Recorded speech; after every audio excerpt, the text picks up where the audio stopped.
33 royals. One impossible rule: never appear weak.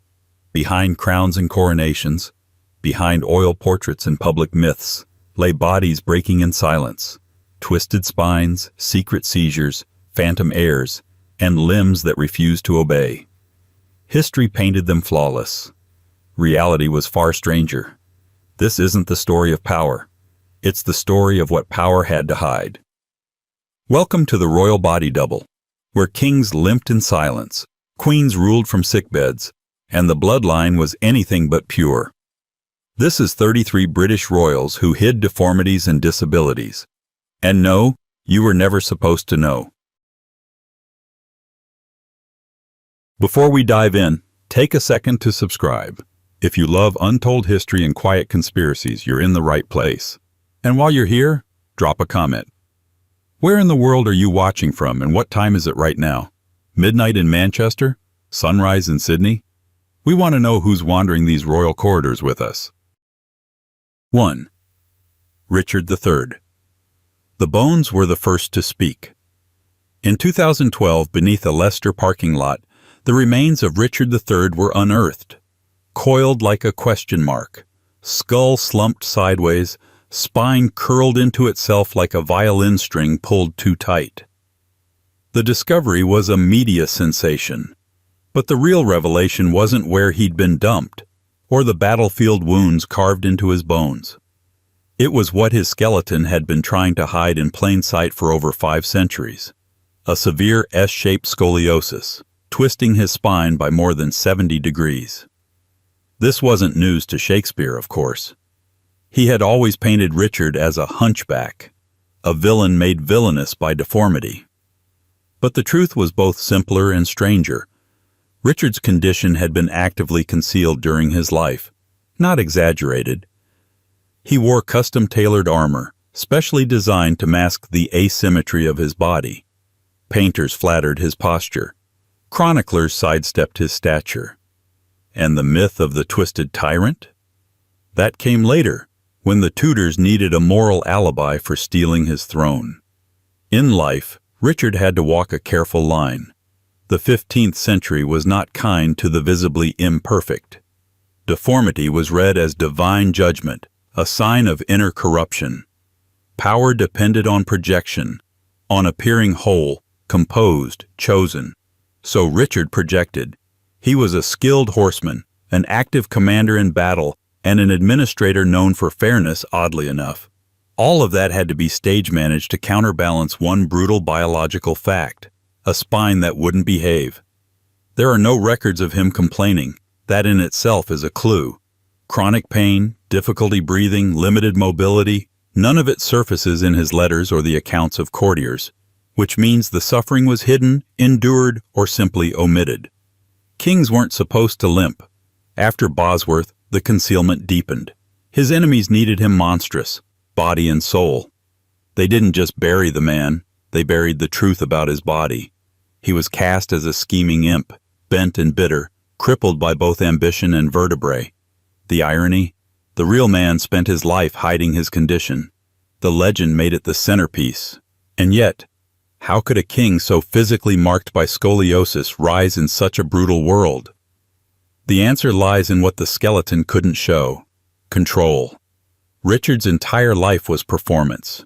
The limp, the armor, the propaganda, it all pointed to a singular truth. He understood how fragile the illusion of power could be. They say he cried, a horse, my kingdom for a horse," before dying on foot, alone, in a muddy field. No one knows if he actually said it. But the irony bites. For a man who spent his life hiding what made him stumble, it was the stumble that finally wrote his ending. But not his epilogue. Because centuries later, his bones, stiff, silent, crooked, spoke louder than the myths ever could. Not a villain, not a hero, just a man who bent beneath a crown that never quite fit. And speaking of royal bodies that betrayed their keepers, let's look at a queen who lived with pain not from the spine, but from within the mind. A queen who wore her migraines like invisible thorns in a velvet crown. 2. Mary. Queen of Scots' power didn't kill Mary, Queen of Scots. Not directly. It merely made her suffering quieter. For much of her life, Mary ruled through chronic pain, debilitating migraines, violent enough to induce vomiting, sometimes lasting for days. She inherited them from her father, James V, whose reign ended early and badly. But Mary inherited more than just a headache. She also inherited the duty to pretend she wasn't suffering at all. In 16th century Scotland, a queen's body was not her own. It was a symbol, a statement, a source of dynastic capital. So when that body began to falter, when Mary's vision blurred, when her skull felt like it was cracking from within, there was no public acknowledgement. Only silence, closed doors, and a growing list of royal correspondence written by other hands while she lay curled in agony. The migraines began in her late teens and followed her through 3 marriages, a civil war, imprisonment, and eventual execution. In her letters, those not ghostwritten, she hints at her malady, but the tone is always breezy, deferential, even apologetic, as if the pain itself were somehow impolite, as if queens weren't supposed to hurt. But the migraines weren't her only hidden companion.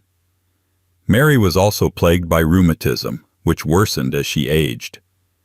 By the time she reached her 40s, her joints ached constantly.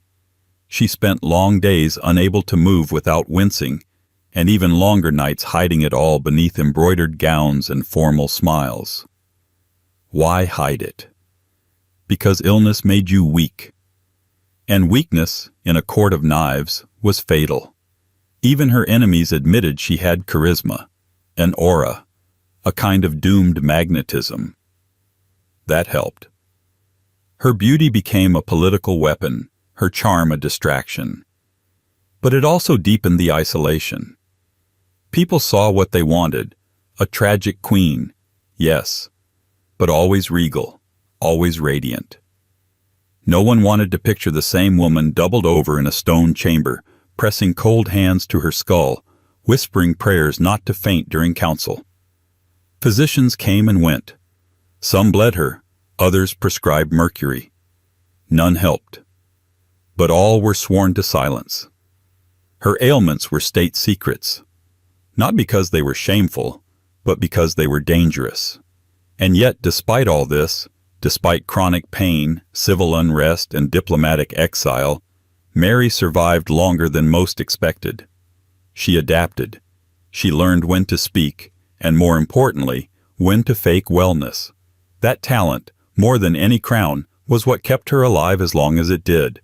Until it didn't. They executed her at age 44. History remembers the red dress, the martyr's performance, the severed head on the block. But the pain didn't start that day. It had been with her for decades, curled beneath her ribs, humming behind her eyes. And while Mary's migraines were hidden behind diplomacy and silk, the next royal in our chain of concealed suffering would face a different kind of affliction entirely, one that attacked, not the body, but the mind. One so dangerous, it had to be erased, redacted, and officially renamed. His name was George III, and they called him Mad. If you've made it this far, you're exactly the kind of curious mind we made this for.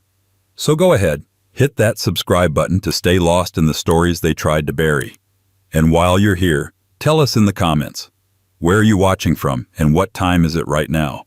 Are you drifting off in Dublin, or wide awake in Winnipeg at 3 a.m.? We're listening. 3. George III. They called him the Mad King, but madness is just a word people use when they don't understand what they're looking at. George III ruled longer than any monarch before him, 60 years on the throne.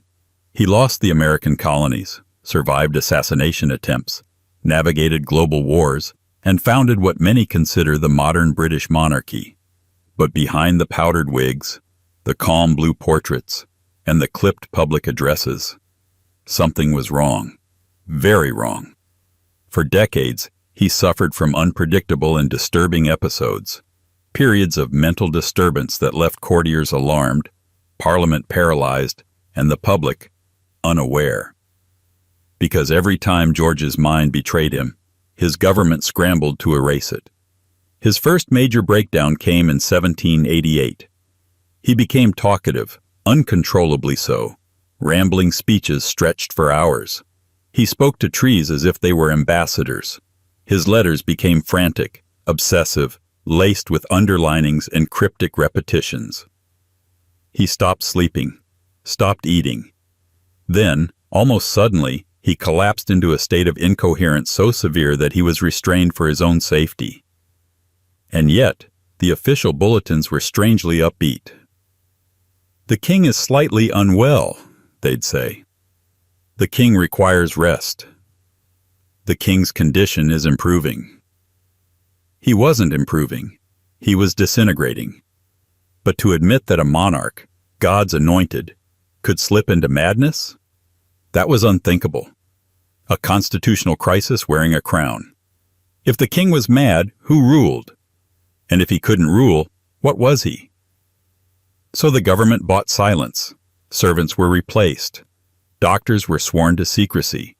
Doors were closed, windows curtained, letters intercepted. Ministers formed what amounted to a crisis PR machine. Filter the damage, control the narrative, protect the monarchy. And George? He was kept out of sight. Between episodes, he functioned, sometimes brilliantly. He was curious, moralistic, devoted to his wife and children. He founded the Royal Academy of Arts. He read everything. He asked difficult theological questions at dinner. He was, by many accounts, a good man. But when the illness returned, and it always returned, it hollowed him out. Modern historians suggest he may have suffered from porphyria, a rare metabolic disorder that can cause both physical pain and mental confusion. Others argue it was bipolar disorder or severe depression compounded by stress, isolation, and over-medication. Whatever it was, George knew it was happening. He wrote notes to himself in lucid periods, begging for clarity, apologizing for confusion, trying to document the slipping of his own mind, as if his memory could become its own witness. In time, his condition became impossible to hide. In 1811, Parliament passed the Regency Act, effectively handing power to his son. George lived 9 more years, blind, deaf, and completely out of touch with reality. He died in 1820, locked away in Windsor Castle. The people mourned a king they had not seen in years, but the damage was already done. The image of a mad king would define him forever. Not the legislation he passed, not the institutions he founded, just the whisper, the rumor, the madness. And yet, for all his suffering, George's story was never treated as a tragedy. It became theatrical, almost comical in retellings. A mad monarch wandering halls, a king who mistook trees for people. But beneath the caricature was a man fighting a battle with his own mind, while the world insisted he keep pretending nothing was wrong. His mind turned against him, and the kingdom pretended it hadn't noticed. Which brings us to his son. Because if George III was the monarch who unraveled in the shadows, then George IV was the one who decayed in public, a body swollen by indulgence, pain hidden beneath velvet, and a king too large for his own throne. 4. George IV. By the end of his life, George IV could no longer walk up a single flight of stairs without help. His legs had to be wrapped in linen bandages each morning. His fingers were so swollen that he stopped wearing rings. His eyes bulged from his head with the pressure of chronic gout, dropsy, and something that doctors only dared to call morbid corpulence. But his portraits? Slimmed, tapered, poised. This was a king whose image was quite literally repainted again and again to pretend that he wasn't falling apart. When George IV was young, still the Prince of Wales, he cut a dashing figure, fashionable, witty, theatrical. A man obsessed with clothes, architecture, and elaborate self-presentation. But even then, the cracks were forming. He drank heavily, ate excessively, and suffered his first attack of gout in his early 20s. Rather than slow down, he compensated with even more grandeur. His wardrobe exploded, his palaces expanded, his lifestyle inflated like a balloon just waiting for a match. By the time he was king, the effects were impossible to ignore. His weight had ballooned to over 20 stone, more than 280 pounds. He could no longer mount a horse without mechanical assistance. He bathed rarely, wore corsets to compress his stomach, and began avoiding public appearances altogether. But every time a new portrait was commissioned, the image was carefully doctored. Jowls vanished. Double chins retreated. Posture straightened. He became the first British monarch to rule entirely from a chair, and the throne, it turns out, had to be reinforced. Behind the walls of Windsor and Brighton, George lived in increasing physical agony. Gout ravaged his joints. Dropsy caused severe fluid retention in his legs and abdomen. He lived on a diet that only exacerbated his conditions: rich meats, claret, port, brandy, and enormous quantities of bread and cream. One observer described him, without malice, as a man buried alive in flesh. But the official line: the king is in good spirits. He merely requires rest. He required much more than rest. He needed help to stand. He rarely slept.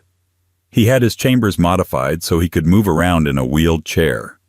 And yet he remained obsessed with appearances, wearing extravagant robes, wigs, and jeweled sashes that barely fit around his girth. Every public appearance was a carefully managed illusion. A stiffened torso, a painted face, a smile that hid a mouthful of rotting teeth. And always, silence. No court bulletin ever mentioned the extent of his illness. There was no discussion of disability. His ministers and doctors colluded in a carefully orchestrated performance. The reality of the king's body, immobile, inflamed, distorted, was kept strictly off stage. Even in death, the illusion continued. When his body was laid out for viewing in 1830, it was heavily dressed, padded in certain areas, compressed in others. Witnesses were not allowed to linger. It was a strange kind of legacy. George IV became known not for his governance, which was minimal, but for his ability to stage manage his own decline. His real skill, it turned out, wasn't ruling, but disappearing. Hiding.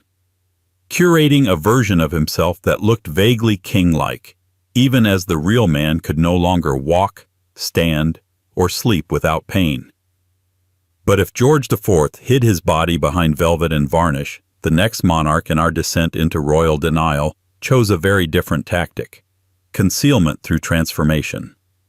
Because when your face is scarred and your hair is gone, and your body refuses to look regal, you don't just cover it up.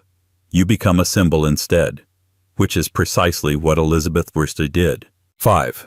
Elizabeth Worsted. By the end, she was more icon than woman. A floating face of alabaster, framed by fire-red wigs, drowning in ruffs, encased in gold thread and myth. She was Gloriana, the Virgin Queen, the light of a golden age, and underneath it all, a woman who had survived smallpox and paid for her survival in scars, hair loss, and chronic insecurity. In 1562, Elizabeth nearly died. Smallpox tore through her court, and when it reached her, it hit hard. For days, she was delirious, teetering on the edge of death, her attendants praying, her advisors already scheming over succession. Somehow, she survived. But the price was etched into her skin. Contemporaries noted that the Queen's face was never the same after that. She had been known for her complexion, milk and roses, they said. But now her cheeks were marred, pitted by scars. Her hair thinned, her eyebrows vanished. She was 29 years old, and the image that had been so carefully constructed, the radiant young queen, had shattered. So she rebuilt it. Not her skin, not her hair, but the illusion. Elizabeth leaned hard into cosmetics. Her signature look, chalk white face paint, crimson lips, coal-black eyebrows, wasn't a fashion statement. It was a mask. The white paint, called Venetian ceruse, was a dangerous lead-based concoction. Toxic, yes, but effective. It hid the scars. It covered the truth. Portraits became propaganda. Artists weren't painting the woman. They were painting the idea. Commissions were rejected if they failed to capture her spirit. Wrinkles were smoothed, jowls vanished. Even as she aged into her 60s, her portraits refused to acknowledge it. She was frozen in time, face as stiff and untouched as porcelain. But the real Elizabeth was changing. Her teeth blackened. Her wigs became heavier, more elaborate, to compensate for what was underneath. Her hands trembled. Her eyesight faded. She began refusing mirrors. She banned any portraits that showed her aging, and in private she grew increasingly anxious, depressed, and suspicious of those around her. The court played along. Ministers flattered her appearance even as her makeup cracked in the heat. Ambassadors described her as radiant, while whispering letters back home describing her melancholy and restless spirit. She was never seen undressed, not even by her closest ladies. Dressing the Queen was a public ritual, a daily performance of divinity. But beneath the lace and lead, there was skin, aging, scarred, fragile. And yet, she never publicly admitted weakness, not once. To be a woman ruling alone in a world of men was already a liability. To show physical frailty on top of that, unthinkable. Her body had to be transcendent, otherworldly, untouchable. So she turned herself into a living myth, one careful brushstroke at a time. But even myths have their limits. In her final years, Elizabeth began to decline. She suffered from insomnia. She stood for hours without speaking. She refused to lie down, fearing that if she did, she would never rise again. And in the end, she didn't. She died in 1603, sitting upright on cushions, surrounded by shadows, her mask still on. And still, even then, there was no official word of illness, no statement of scars or decline, only silence and legend. Elizabeth's body, like her reign, was built on control. She controlled what people saw, what they said, what they believed. She did not allow herself to be seen suffering because suffering was mortal, and she had long since decided that mortal was beneath her. But mortality runs in royal bloodlines, no matter how divine the makeup, and the next queen to sit upon the throne would know that all too well. Her name was Mary II, and she bore her scars not from politics or pressure, but from the same disease that marked her cousin. Only this time, the paint wasn't enough to make it disappear. 6. Mary the Sick. She ruled during a revolution, but her body staged one of its own, quietly, invisibly beneath layers of silk and powder. Mary the Sick is often remembered as half of a political pair. William and Mary, Protestant saviors of England, deliverers of the glorious Revolution. But what tends to be left out, shaved off the edges of the portrait, edited out of the legacy, is that Mary carried the physical legacy of smallpox, just like her cousin Elizabeth before her. The disease nearly killed her. It left her scarred, permanently, across her face and body. But unlike Elizabeth, who cloaked herself in myth and metaphor, Mary hid her disfigurement behind something more mundane: manners. Born into the House of Stuart in 1662, Mary was groomed to be politically useful, not personally noticed. She was tall, striking, and dutiful, qualities that made her a perfect bride for William of Orange, the man her uncle, Charles II, handpicked for Protestant stability. When she married and moved to the Netherlands, she did so without protest. When she was called back to rule jointly with William after the deposition of her Catholic father, James II, she accepted the crown with grace and formality. But privately, her body was marked. Mary contracted smallpox in 1692, well into her reign. It was a near-fatal case. For days, she hovered at the edge of death, while the court tiptoed around the possibility of another succession crisis. When she finally emerged from her sickbed, the disease had done its damage, deep scarring, particularly across her face. One observer described her complexion, delicately, as marred by the hand of Providence. But the court didn't speak of it, not officially, not publicly. In portraits commissioned after her illness, her skin appears smooth, untouched, flawless. The artists knew better, of course, but they also knew their audience. Queens weren't supposed to suffer, and if they did, it was supposed to look poetic, not physical. So Mary adjusted. She leaned into elegance. She wore face powder, yes, but not the theatrical masks of Elizabeth's era. Instead, she favored restraint. Pale shades, subdued colors, a kind of deliberate visual understatement that drew attention away from what wasn't meant to be noticed. And people noticed, just not the scars. She immersed herself in piety and charity. She gave generously to hospitals and poorhouses. She avoided excess. In a court still drunk on Restoration hedonism, Mary projected humility. It was both a religious conviction and a personal strategy. If you can't erase the scars, you can at least outshine them. But her body wasn't finished with betrayal.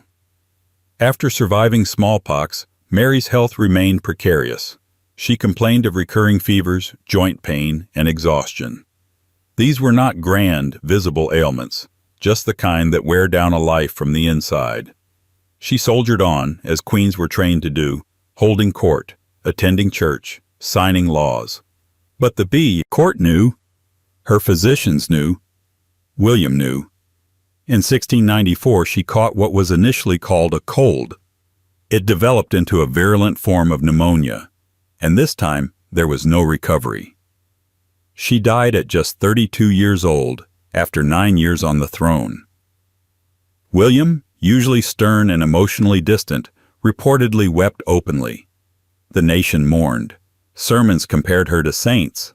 Her purity, her composure, her dutiful spirit, these became the narrative. What didn't make it into the sermons? The scars, the pain, the sense that Mary's body had, like so many royal bodies before her, been forced into silence. And silence, as always, makes room for myth. But while Mary was quietly erased beneath layers of powdered decorum, her successor, James I, took a different approach. He didn't hide in portraits. He didn't vanish behind cosmetics. He faced the world with a limp, a tremor, and a speech impediment, and ruled anyway, though not without rewriting a few royal rules along the way. 7. James I, James VI of Scotland. He limped when he walked. His hands trembled. He spoke in a stuttered rhythm, halting and hesitant, as if the words didn't quite belong to him.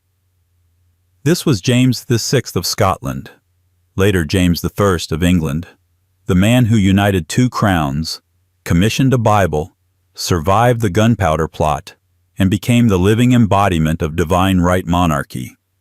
And yet, in private moments and careful accounts, you'll find hints of a king whose body refused to match the authority of his title. James was born in 1566 under circumstances already marked by instability. His mother, Mary, Queen of Scots, was forced to abdicate when he was just 1 year old. He never saw her again.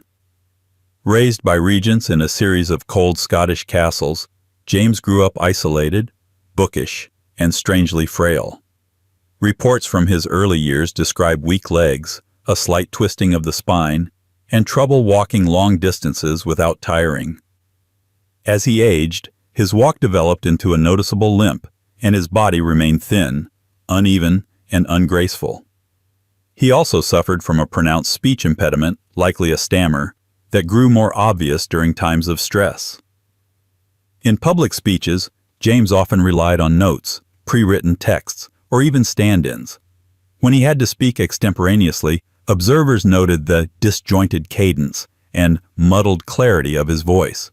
At court, jesters and pamphleteers would later satirize him, exaggerating his odd gait and anxious mannerisms. But during his reign, these characteristics were handled delicately. Because while it was one thing to have a peculiar courtier, it was quite another to have a king whose body seemed to betray him. He also experienced nervous tics, including facial twitches and rapid blinking. Some modern scholars have speculated he may have had a neurological condition, possibly Tourette's, or a mild form of cerebral palsy. But in his time, no diagnosis existed. There was only judgment. And so James, like so many royals before him, learned to manage his own image, not through illusion or silence, but through relentless intellect. He compensated, ruthlessly. James read constantly, wrote obsessively, and debated furiously. He published books, Demonology, Basilicon Doron, The True Law of Free Monarchies, using scholarship as armor. He believed that kings were God's lieutenants on earth, and he insisted that his authority came not from popularity or presentation, but from divine ordination. In other words, his body didn't have to be perfect because his soul was chosen. And yet, he remained deeply self-conscious. When portraits were commissioned, artists were told to idealize his figure. His asymmetrical shoulders were softened, his face smoothed, his eyes enlarged. One painter added a full 6 inches to his height in an official coronation canvas. He wasn't fooled, but he allowed the illusion to exist, for the sake of the crown. At court, he surrounded himself with loyal favorites. Most famously, the Duke of Buckingham, whose presence may have helped draw attention away from James's own physical awkwardness. The king's emotional reliance on these companions became political fodder, but he didn't seem to care. In private letters, he referred to himself as an old, feeble body in a young world, yet continued to rule with a tenacity that defied expectation. In many ways, James was the prototype for how to rule while visibly flawed. He did not hide his limp. He did not suppress his stutter. He ruled not as a figure of physical perfection, but as a monarch who insisted his mind was enough. And for a time, it was. But what happens when neither mind nor body can hold the line? When illness isn't episodic or manageable but total? When the monarch ceases to speak, to move, to even recognize the throne? That was the tragic reality of Henry VI, a king who sat on the throne while utterly absent, a royal shell moved by others while the world burned around him. 8. Henry VI. He ruled England, but only sometimes. Henry VI's reign was not so much a story of power as it was a prolonged disappearance. Not because he abdicated or vanished into exile, but because his mind, quite simply, left him. Not once, not briefly, but in long, terrifying silences that no one dared name for what they were. Born in 1421, Henry inherited the throne at just 9 months old after the death of his father, Henry V, England's warrior king and national hero. From the start, Henry was the wrong kind of monarch for a war-torn age. Soft-spoken, passive, devoutly religious, and more interested in church building than military conquest, he was described by contemporaries as a lamb among wolves. But the real tragedy didn't begin with personality. It began when he stopped speaking altogether. In 1453, ironically, the same year Constantinople fell and the medieval world officially tilted, Henry experienced what physicians would later call a catatonic stupor. For over a year, the King of England said nothing, responded to no one, and showed no sign that he recognized his court, his wife, or even the birth of his own son. He simply vanished inward. There was no royal decree to explain it. No proclamation. Just whispers. A king who blinked but didn't answer. Who breathed but didn't rule. And this wasn't a one-time event.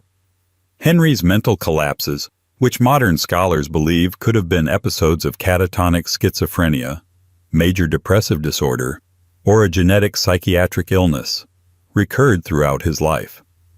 His rule became a fractured timeline, punctuated by vacant stares and long silences. Regency councils filled the vacuum. His wife, Margaret of Anjou, took control of the court. Nobles fought for influence, and the Wars of the Roses began to gather in the wings. Yet still, the fiction of his kingship had to be maintained. Chroniclers at the time struggled with how to describe what they were witnessing. They avoided terms like madness, instead using phrases like The king is troubled, or has fallen into heaviness. Physicians offered prayers, herbal remedies, bloodletting. Nothing worked. And the more England needed a leader, the more conspicuously absent Henry became. At times he would return, abruptly, as if waking from a deep sleep. He'd ask questions, smile, speak softly. He would rule for a time, sign documents, hold court, and then drift away again, like a tide going out.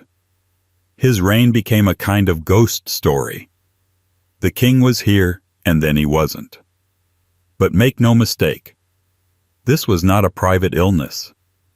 The entire kingdom was forced to pretend their sovereign was present when he wasn't. Royal proclamations were issued in his name. Battles were fought. Allegiances shifted. And all the while, the man at the center of the storm sat in silence, head bowed, lost in a world no one could enter. Portraits of Henry VI are oddly placid. He appears youthful, monkish, almost saint-like. They don't show a man crippled by mental instability. They show a holy figure, pious and serene. That was the official story, that Henry was more suited to prayer than politics, more monk than monarch. Convenient, harmless, and utterly misleading. Behind the myth was a country descending into chaos. The Wars of the Roses weren't just about dynastic rivalry. They were about a throne left vacant by a king who physically occupied it but could not wield it. When Edward IV seized power, Henry was captured, deposed, restored, and then deposed again. He died in the Tower of London in 1471, likely murdered. But by then, the man had been gone for years. He was a king whose absence defined his legacy, whose crown sat not on his head, but in the hands of others. And perhaps that was the most dangerous deformity of all, not a twisted limb or fragile heart, but the inability to perform the one task expected of a monarch: to be there. But while Henry VI faded into the background, the next king did the opposite. He exploded into history, larger than life, thundering through tournaments, wars, and wives. Yet beneath the velvet and violence, Henry VIII carried a body slowly rotting from within, hidden behind armor, titles, and thrones. 9. Henry VIII. He entered history on horseback. Broad-shouldered, golden-haired, athletic. The kind of prince Renaissance Europe envied.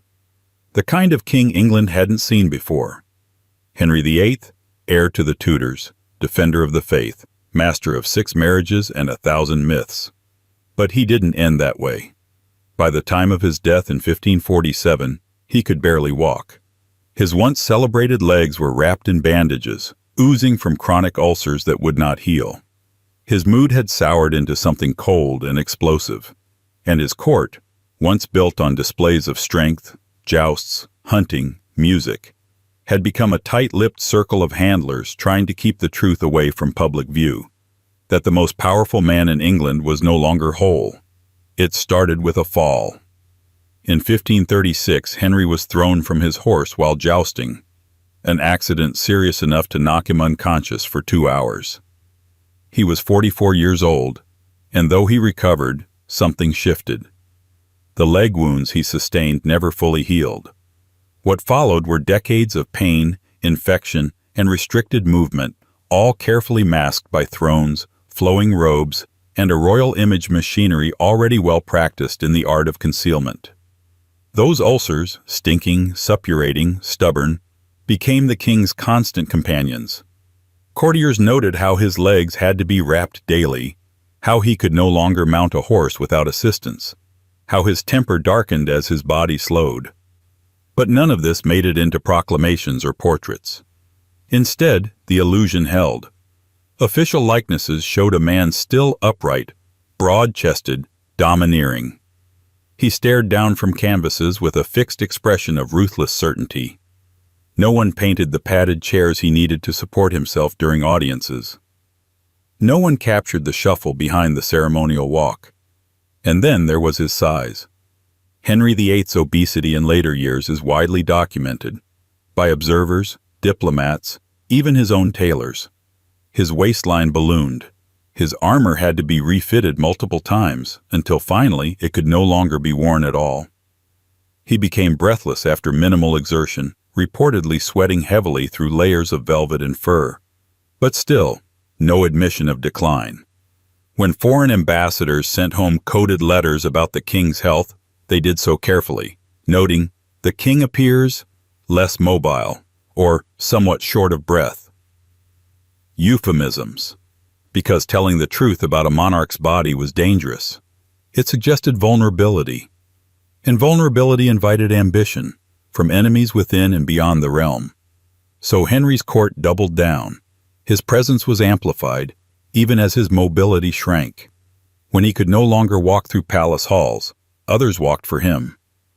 Ceremonies were adjusted, thrones were elevated, speeches were read on his behalf. The machinery of monarchy moved with him, slowly, creaking, but still projecting power. Privately, he became increasingly paranoid, isolating himself from all but a few trusted attendants. The pain from his legs was constant. He lashed out at those who displeased him, including wives and advisors.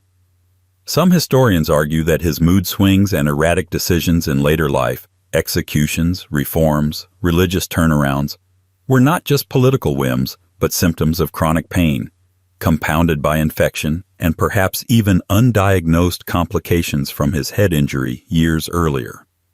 But no one ever called the king disabled. Not to his face, not in writing. Instead, his ailments were either denied, downplayed, or spiritualized. Some claimed his suffering was divine punishment for breaking from Rome. Others whispered it was God testing a righteous ruler. And then one day, the king simply stopped appearing altogether. In his final weeks, his mobility was gone. His ulcers worsened. His body swelled with fluid. He held no audiences, issued no edicts. The voice of the once great monarch fell silent behind closed doors until the official announcement of his death was made, clean and simple. The king had passed. No mention of the stink, the agony, the decades of hidden decline. Just a name, a date, and silence. But while Henry's body broke slowly, with all the resources of a kingdom trying to hide it, his successor would face a more immediate kind of struggle, one that defined every day of her reign. Queen Anne didn't just manage illness. She governed from within it. 10. Queen Anne. They called her Brandy Nan behind her back, an insult wrapped in ridicule, as court gossip often is. But Queen Anne wasn't drunk. She was in pain, constantly, cripplingly, in ways that made the crown feel less like a symbol of majesty and more like a punishment quietly pressing down on her spine. Anne was not born to be queen. She was born the spare, second daughter of James II, and lived most of her early life in the shadows of court hierarchy. But when her Protestant faith became politically useful, and her Catholic father was pushed from the throne in the Glorious Revolution, Anne's position shifted sharply. She eventually became queen in 1702, the first monarch of a united Great Britain. By then, she was already broken. Her body, once hopeful and full of promise, had turned on her early. Anne suffered from chronic inflammatory illnesses, likely a form of rheumatoid arthritis or lupus, though the exact diagnosis remains unclear. What is certain is the impact: swelling in her joints, debilitating pain, and rapidly decreasing mobility. As early as her 30s, she struggled to walk unaided. By her 40s, she was entirely dependent on wheelchairs, though the word wheelchair was never used in royal documents. It was always the Queen's sedan, or her portable chair, because disability was not a category that could coexist with sovereignty. Even in pain, Anne continued to rule. She held daily meetings with ministers, signed treaties, navigated wars, and wrangled an ever-shifting parliament. But her court was engineered to hide the scale of her suffering. Her public appearances were carefully staged. She was lifted onto thrones and into carriages behind closed curtains. Her swollen legs were wrapped in layers of fabric. Her gowns were tailored to hide the stiffness in her arms. Her throne was modified. built taller, wider, padded, to allow her to appear upright despite the pain. Contemporaries whispered about her gout, but what they meant was everything: the swelling, the stiffness, the weight gain, the fatigue. Anne's body bloated, likely from both her illness and the endless parade of treatments, bloodletting, purging, mercury-based tonics, that did more harm than good. Her face puffed, her hands curled, her gait vanished entirely. Still, no royal proclamation ever mentioned illness. She was simply indisposed, fatigued, requiring privacy. But perhaps the most tragic and heavily managed part of Anne's physical suffering was her reproductive history. She was pregnant at least 17 times. 17. Of those pregnancies, none resulted in a child who survived into adulthood. Her body delivered stillbirths, suffered miscarriages, and mourned infants lost days or weeks after birth. The emotional toll was staggering. The political toll was worse. An heir was expected. A legacy was required. And so each failed pregnancy was wrapped in silence and statecraft. The court celebrated her conceptions, held its breath during her labors, and then fell quiet when the nursery stayed empty. Again and again and again. Anne internalized this silence. In her personal letters, she expressed grief with remarkable restraint. She blamed herself. She prayed. She kept going. Despite everything, her pain, her losses, her isolation, she ruled for over a decade. During that time, Britain transformed. The two kingdoms became one. The War of the Spanish Succession altered Europe, and parliamentary power grew in ways the monarchy would never fully reclaim. And through it all, Anne remained physically present, even when she could barely move. She died in 1714 at age 49, after a long and painful decline. The autopsy described a body overwhelmed by dropsy, her organs failing, her limbs distended. But again, that wasn't what the public was told. Officially, she had died peacefully, a final euphemism, in a life thick with them. Queen Anne was many things: devout, stubborn, politically cautious. But perhaps more than anything, she was a woman who governed from inside a cage of pain, making decisions with swollen fingers, sitting atop a throne that hurt to touch. And yet, her voice never wavered. But the next king's voice did. Literally. Because George VI, 2 centuries later, would inherit not illness of the limbs, but of speech. And in a world now shaped by radio, microphones, and recorded addresses, his stammer couldn't be hidden behind curtains. It had to be defeated or edited out. 11. George VI. When your job is to speak for a nation, a stammer becomes more than a personal affliction. It becomes a constitutional crisis. George VI never wanted the throne. That fact is etched into every photograph of him in those early years. The stiff shoulders, the wary eyes, the slightly defensive tilt of the head. He was born the second son, comfortably hidden behind the future Edward VIII, a spare in every sense. But when Edward abdicated in 1936 for love, or scandal depending on who's telling the story, the crown fell onto George's head like a thunderclap. And suddenly the man who could barely get through a sentence was expected to speak for the entire British Empire. George's stammer had followed him since childhood. It was more than a mere hesitation. It was deep, unpredictable, and often agonizing. The words would back up in his throat, locked behind his jaw, forcing pauses so long they felt like silences. He knew it, and so did everyone else. At court, aides learned to look away politely during these moments. In private life, family members encouraged him to avoid public speaking altogether. But now he was king. A king in the age of radio, when monarchs no longer ruled by decree, but by voice. Broadcast into homes, heard across continents, dissected in newspapers the next morning. A king whose every word could calm or provoke, steady or shake. So the monarchy did what it always does in crisis. It controlled the optics. George began intensive work with speech therapists, most famously Lionel Logue, the Australian whose unorthodox methods would later be immortalized in film.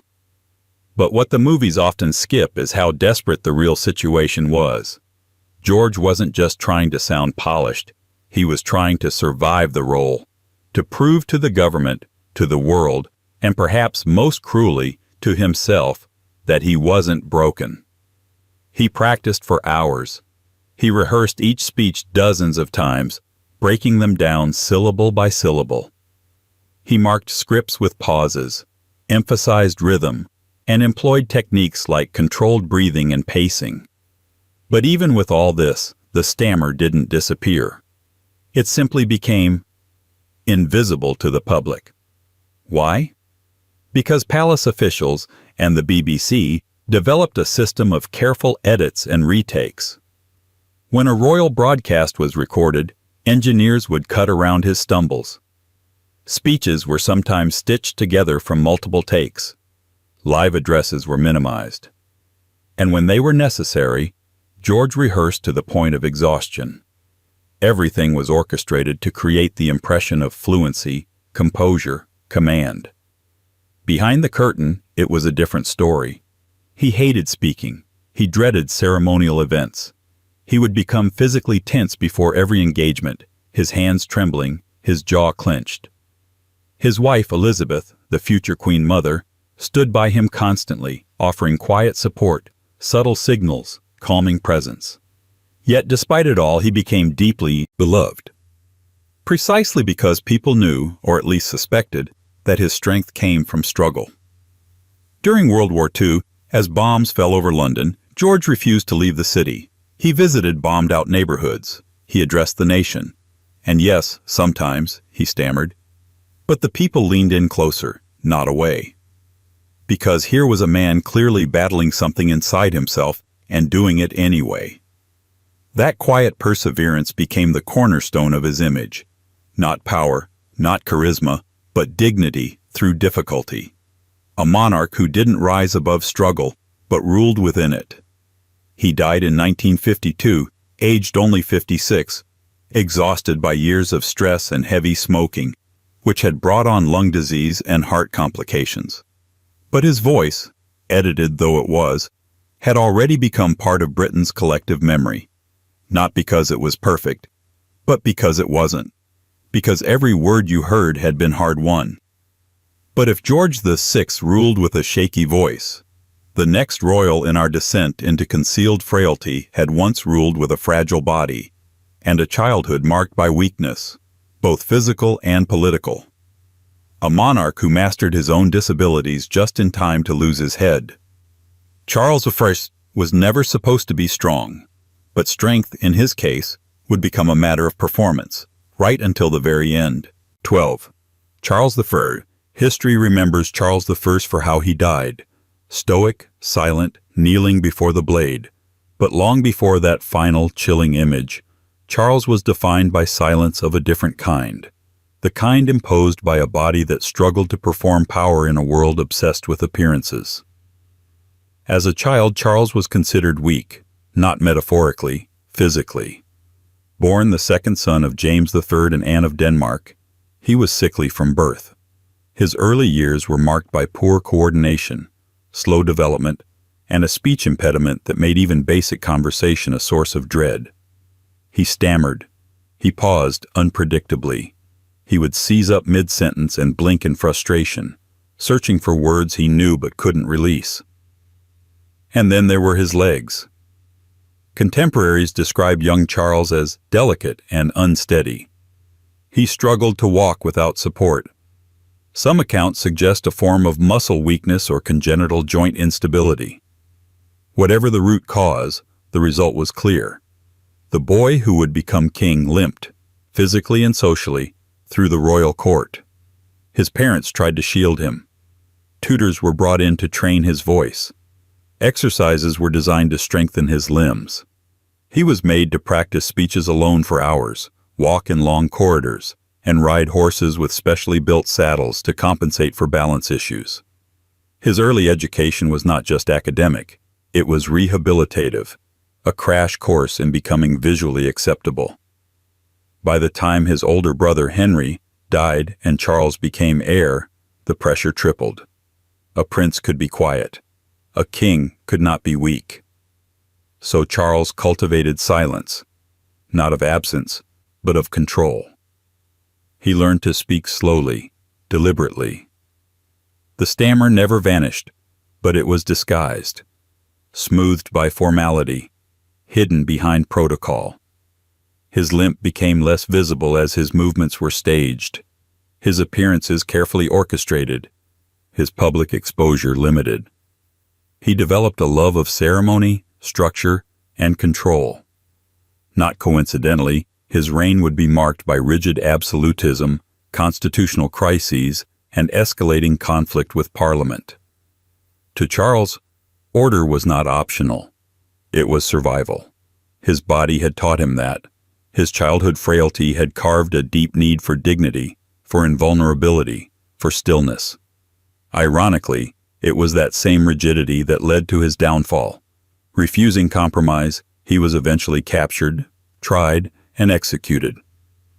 But when the moment came, on a bitter January morning in 1649, Charles stood tall, walked without stumbling, spoke without faltering.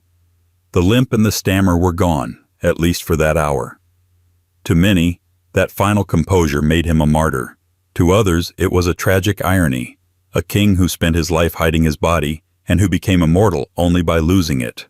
But before Charles lost his crown, another monarch had learned how to lose breath itself, William III, who ruled with authority even as his lungs betrayed him, coughing in private while commanding in public. 13. William III. William III was never built for public affection. Cold, reserved, austere, he ruled from a distance, both emotionally and physically.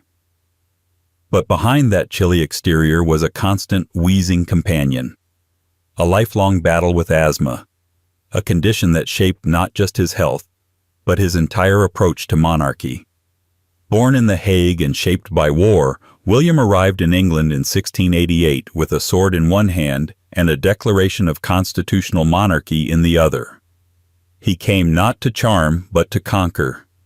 Still, he needed to project strength. And asthma, visible, audible, disruptive, was anything but regal. From his youth, William struggled to breathe, not just in winter or when ill, but unpredictably. His attacks could come in the middle of a conversation, a diplomatic meeting, a procession. Wheezing, coughing, shortness of breath, these weren't occasional inconveniences. They were chronic and often debilitating. Several contemporary sources, including his own physicians, noted how pale and drawn he often looked. His eyes sunken, his posture stiff. He moved like someone trying to conserve oxygen. But none of this made it to the stage. William understood optics. A foreign king newly installed on the English throne couldn't afford to appear frail. So, the coughing fits were managed in private. Court routines were adjusted to accommodate rest without explanation. Public events were shortened or delayed under vague pretenses. Bad weather, political matters, ceremonial conflicts. When in pain or breathless, William simply retreated. And when retreat wasn't possible, he endured in silence. He spoke little. His voice was low and monotone, not from disinterest, but likely from effort. Speaking for long periods exhausted him. His ministers learned to interpret nods, brief comments, and subtle expressions. They filled the silences he left behind. Over time, William's taciturn nature became part of his myth. Not weakness, but stoic authority. Even his military campaigns were shaped by the limits of his lungs. He traveled with doctors and tonics. His tents were aired out obsessively. At night, attendants monitored his breathing. Despite all this, he remained active in battle longer than many expected, pushing his body through the demands of leadership while his chest fought for every breath. He never asked for pity. He didn't have the luxury. His wife, Mary II, helped carry the weight of rule, especially during the early years. But after her death in 1694, William stood alone, physically deteriorating, politically embattled, and still expected to embody the strength of two nations. He died in 1702 after falling from a horse, his lungs weakened, his body frail. But his legacy endured. The Glorious Revolution, the Bill of Rights, the Protestant succession. A king who shaped modern Britain between shallow breaths, and whose silences spoke louder than his wheezing ever did. And yet, even William's carefully hidden breathlessness pales next to the next royal on our path. A princess born to an empire, sculpted into perfection, yet quietly marked by a hidden twist in her spine. Her name was Victoria, but not the queen. Her daughter, the empress who never stood quite straight. 14. Victoria, Princess Royal. She was her mother's favorite, the firstborn of Queen Victoria and Prince Albert, and a political experiment wrapped in royal lace. Victoria, Princess Royal, was raised not just as a child, but as a symbol of dynasty, diplomacy, and Victorian perfection. Groomed to become an empress, a wife, a beacon of British virtue transplanted to the German states, and for the most part she played the role seamlessly. Intelligent, fluent in multiple languages, politically astute, and artistically gifted. But behind the poised figure in every portrait was a hidden physical flaw, a spinal or shoulder deformity, subtle yet undeniable, the result of a birth injury or early developmental issue that left her permanently asymmetrical.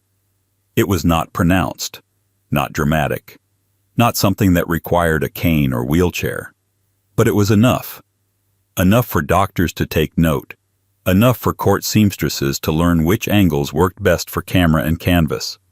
Enough that her mother, who had built her identity on emotional repression and ironclad decorum, noticed immediately and never stopped correcting. Queen Victoria, in her letters, expressed thinly veiled frustration. She referred to her daughter's posture with words like awkward, ungraceful, or unbecoming. She demanded constant improvements, tighter corsets, straighter shoulders, more discipline. She urged Prince Albert to oversee posture exercises and writing lessons. It was all framed as preparation for public life. But the subtext was clear. Imperfection would not be tolerated. And so Victoria, the daughter, learned to hide. She mastered the visual performance of symmetry, chin high, eyes level, shoulders balanced, even when her body pulled slightly off center. She stood for portraits with practiced angles. Artists, of course, painted what was expected, not what was real. In formal images, her figure appears upright, her stance composed.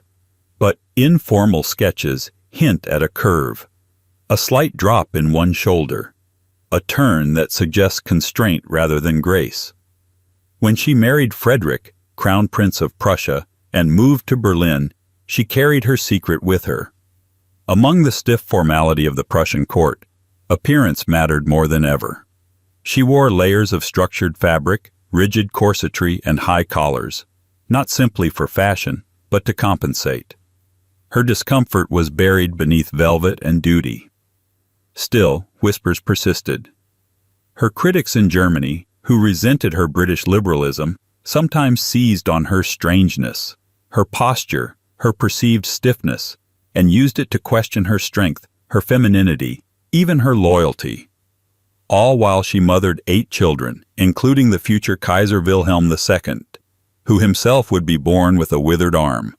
Another physical flaw the family would attempt unsuccessfully to manage and disguise. Victoria never publicly acknowledged her condition. She didn't need to. She spent her life performing around it. Her body was bent, but her resolve was not.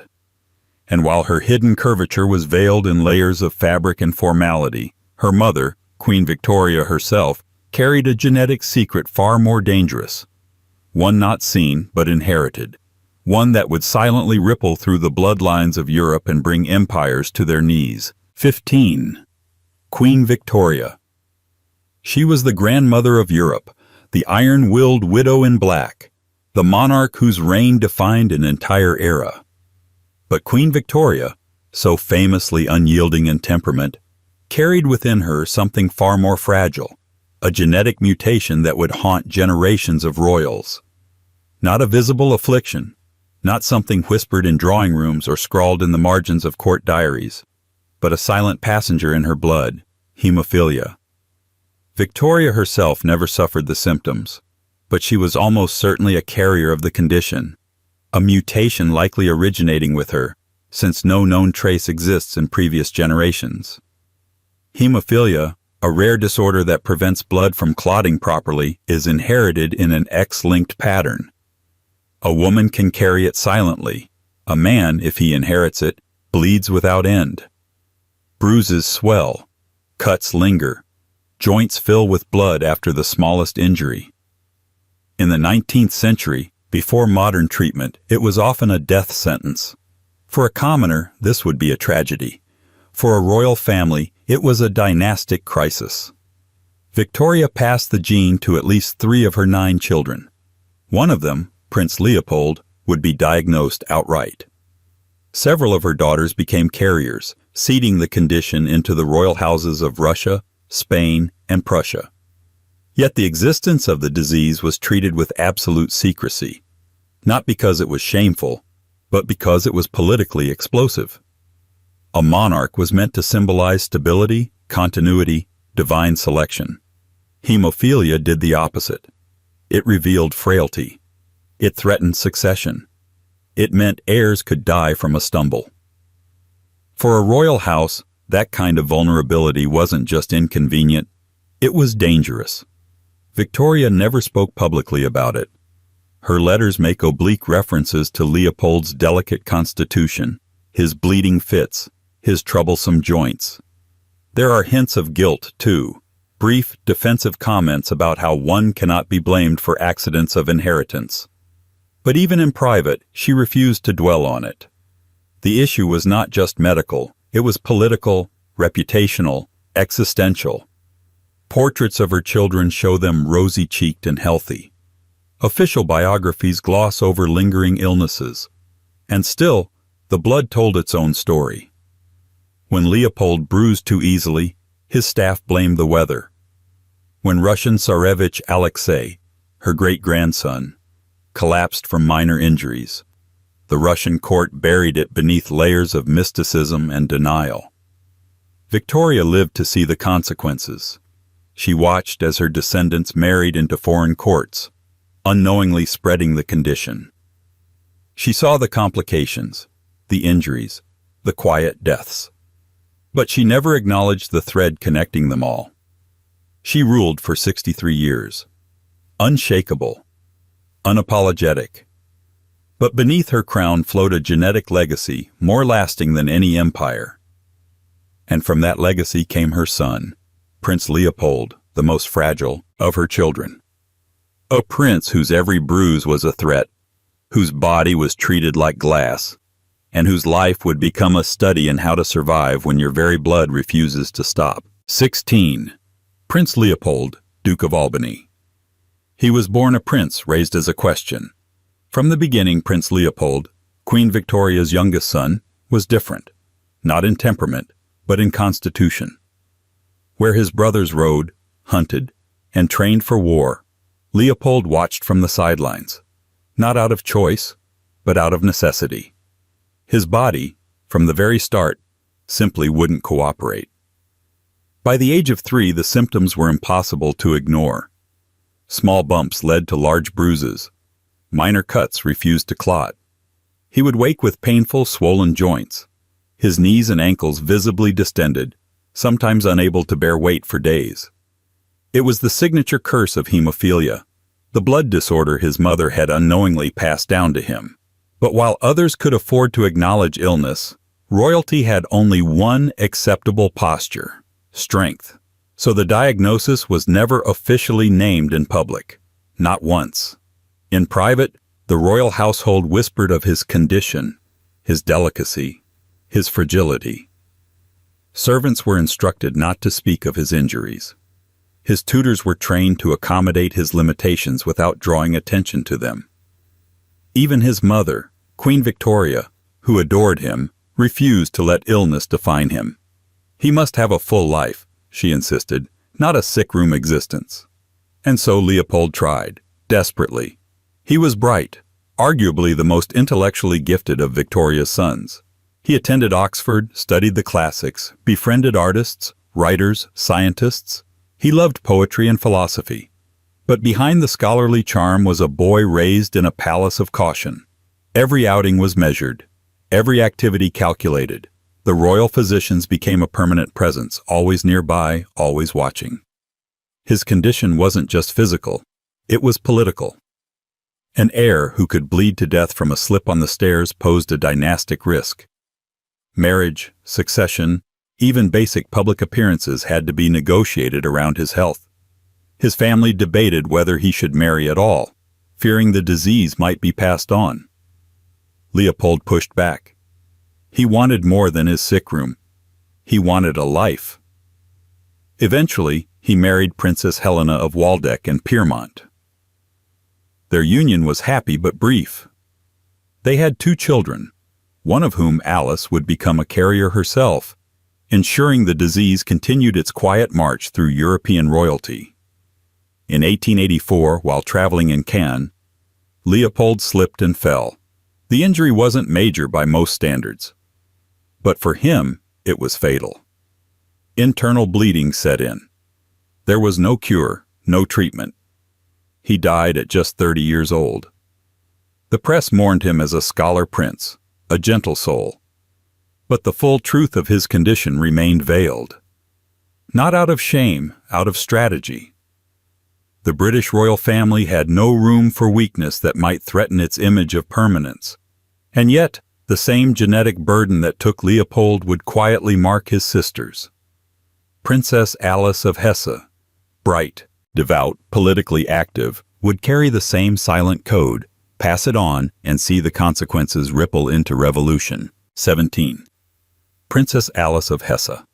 She was the 3rd child of Queen Victoria and Prince Albert, a daughter born into the disciplined warmth of a court that prized duty over sentiment.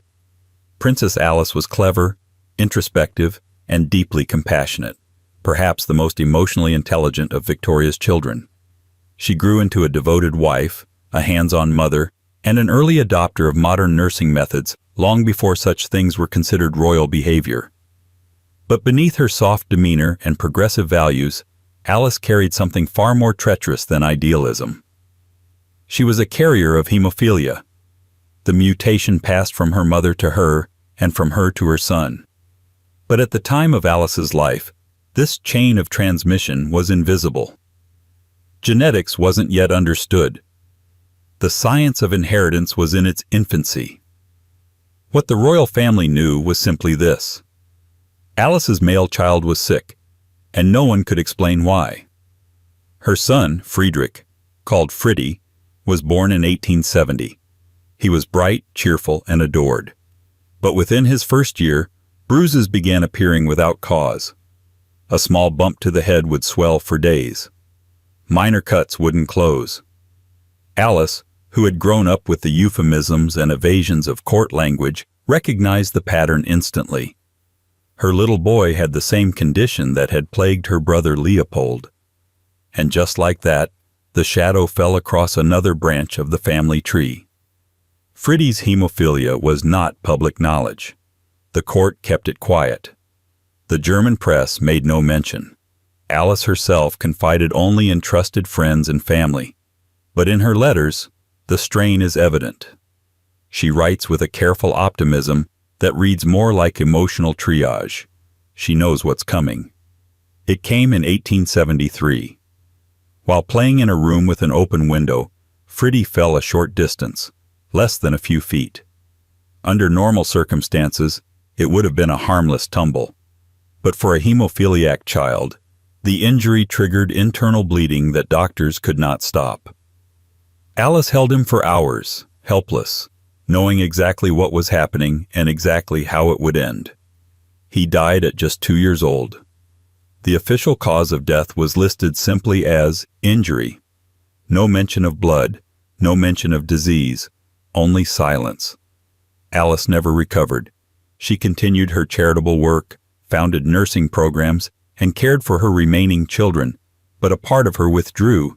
She became more private, more solemn, and just 5 years later, during a diphtheria outbreak in her household, she succumbed to the illness herself at the age of 35, exhausted, bereaved, and largely forgotten by a monarchy that never quite knew what to do with women who didn't fit the narrative. But Alice had passed on more than her values. She had passed on the gene to her daughter Alex, better known to history as Alexandra, Empress of Russia. And while Alice's sorrow was private, her sister Beatrice's legacy would become a hidden pipeline for hemophilia, stretching quietly into the next generation. 18. Princess Beatrice.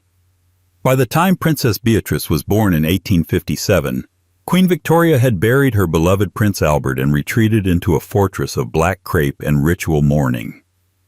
Beatrice, the youngest of 9 children, became her mother's shadow. A quiet child, a companion, and eventually a caretaker. But what Victoria didn't or wouldn't say was that her daughter had inherited something else, something far less visible than duty. The same hemophilia-carrying gene that had already altered the course of their family's future. Beatrice was not ill herself. Like her sister Alice and her mother before her, she was a carrier.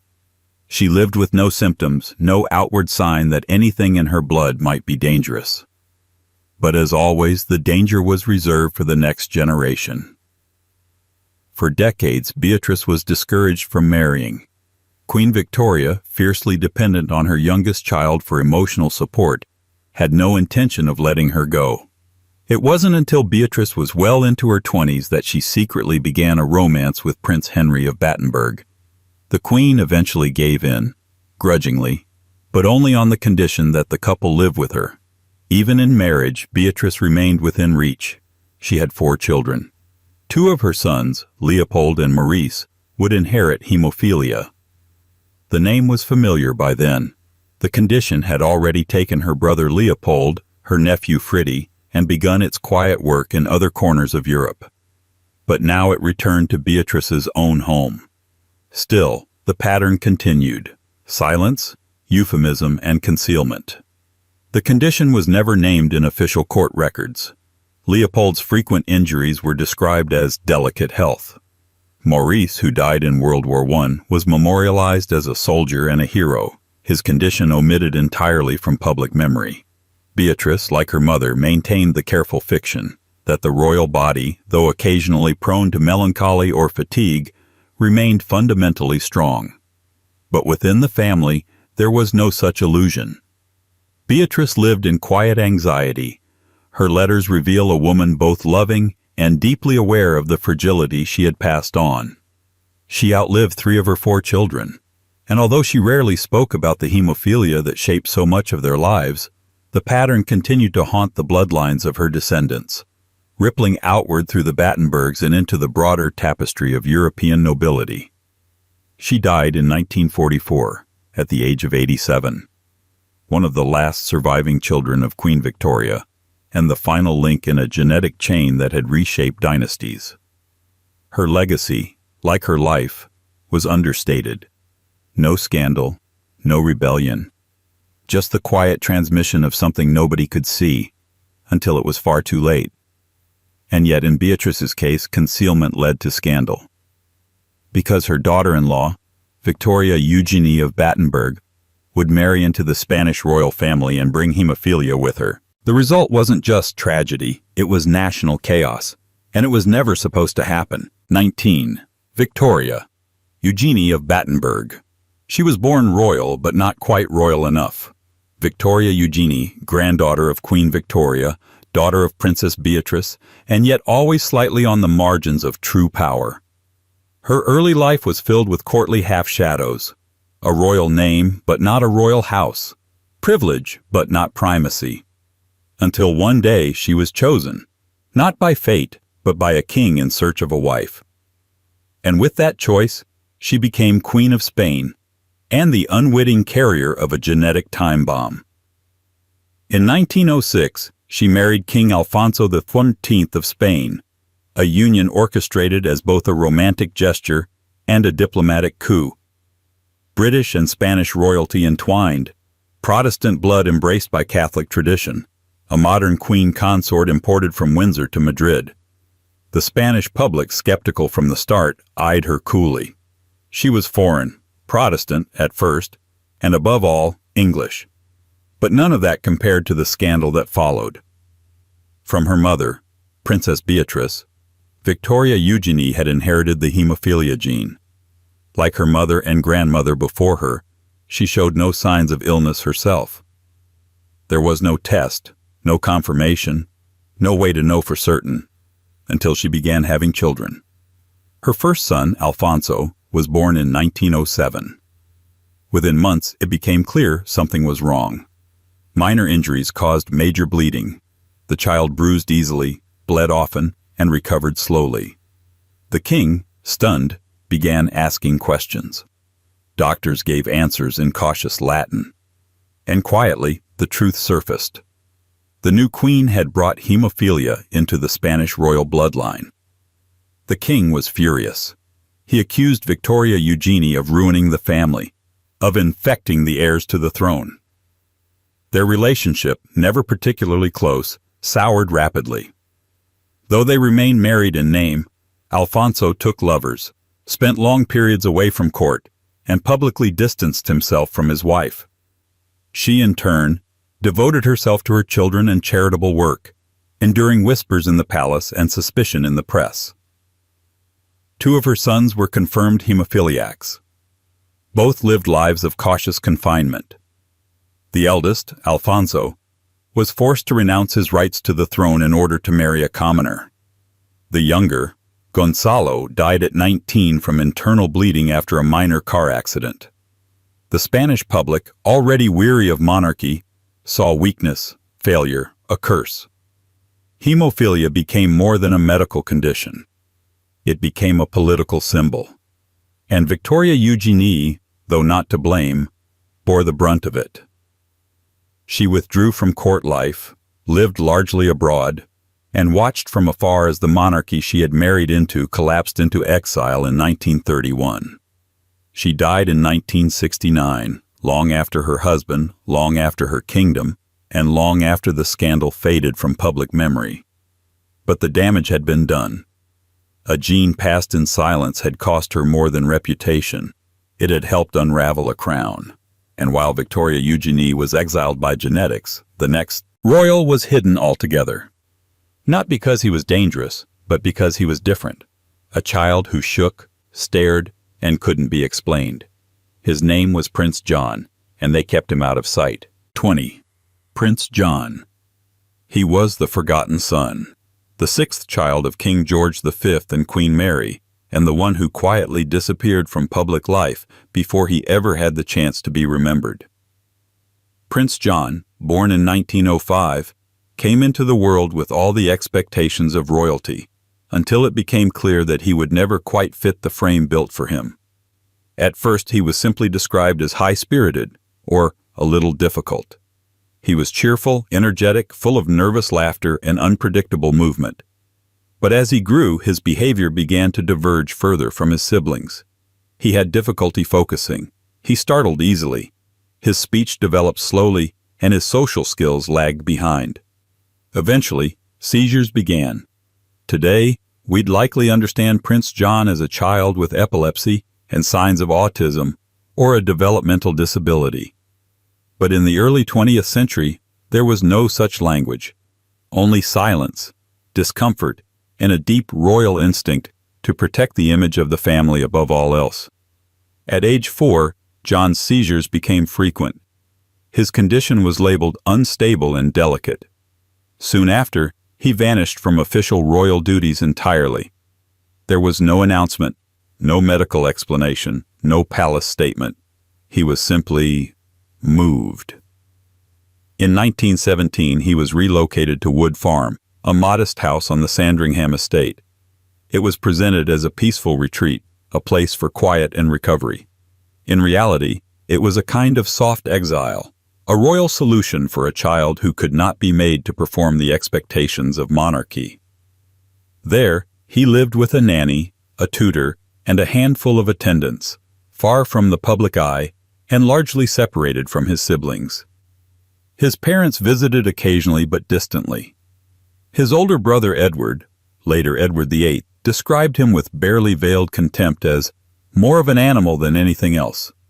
But those who actually lived with John described a very different boy, curious, kind, deeply attached to nature, and able to experience joy when not under pressure to conform. He died in 1919 at just 13 years old, following a severe seizure during the night. The public was informed after the fact.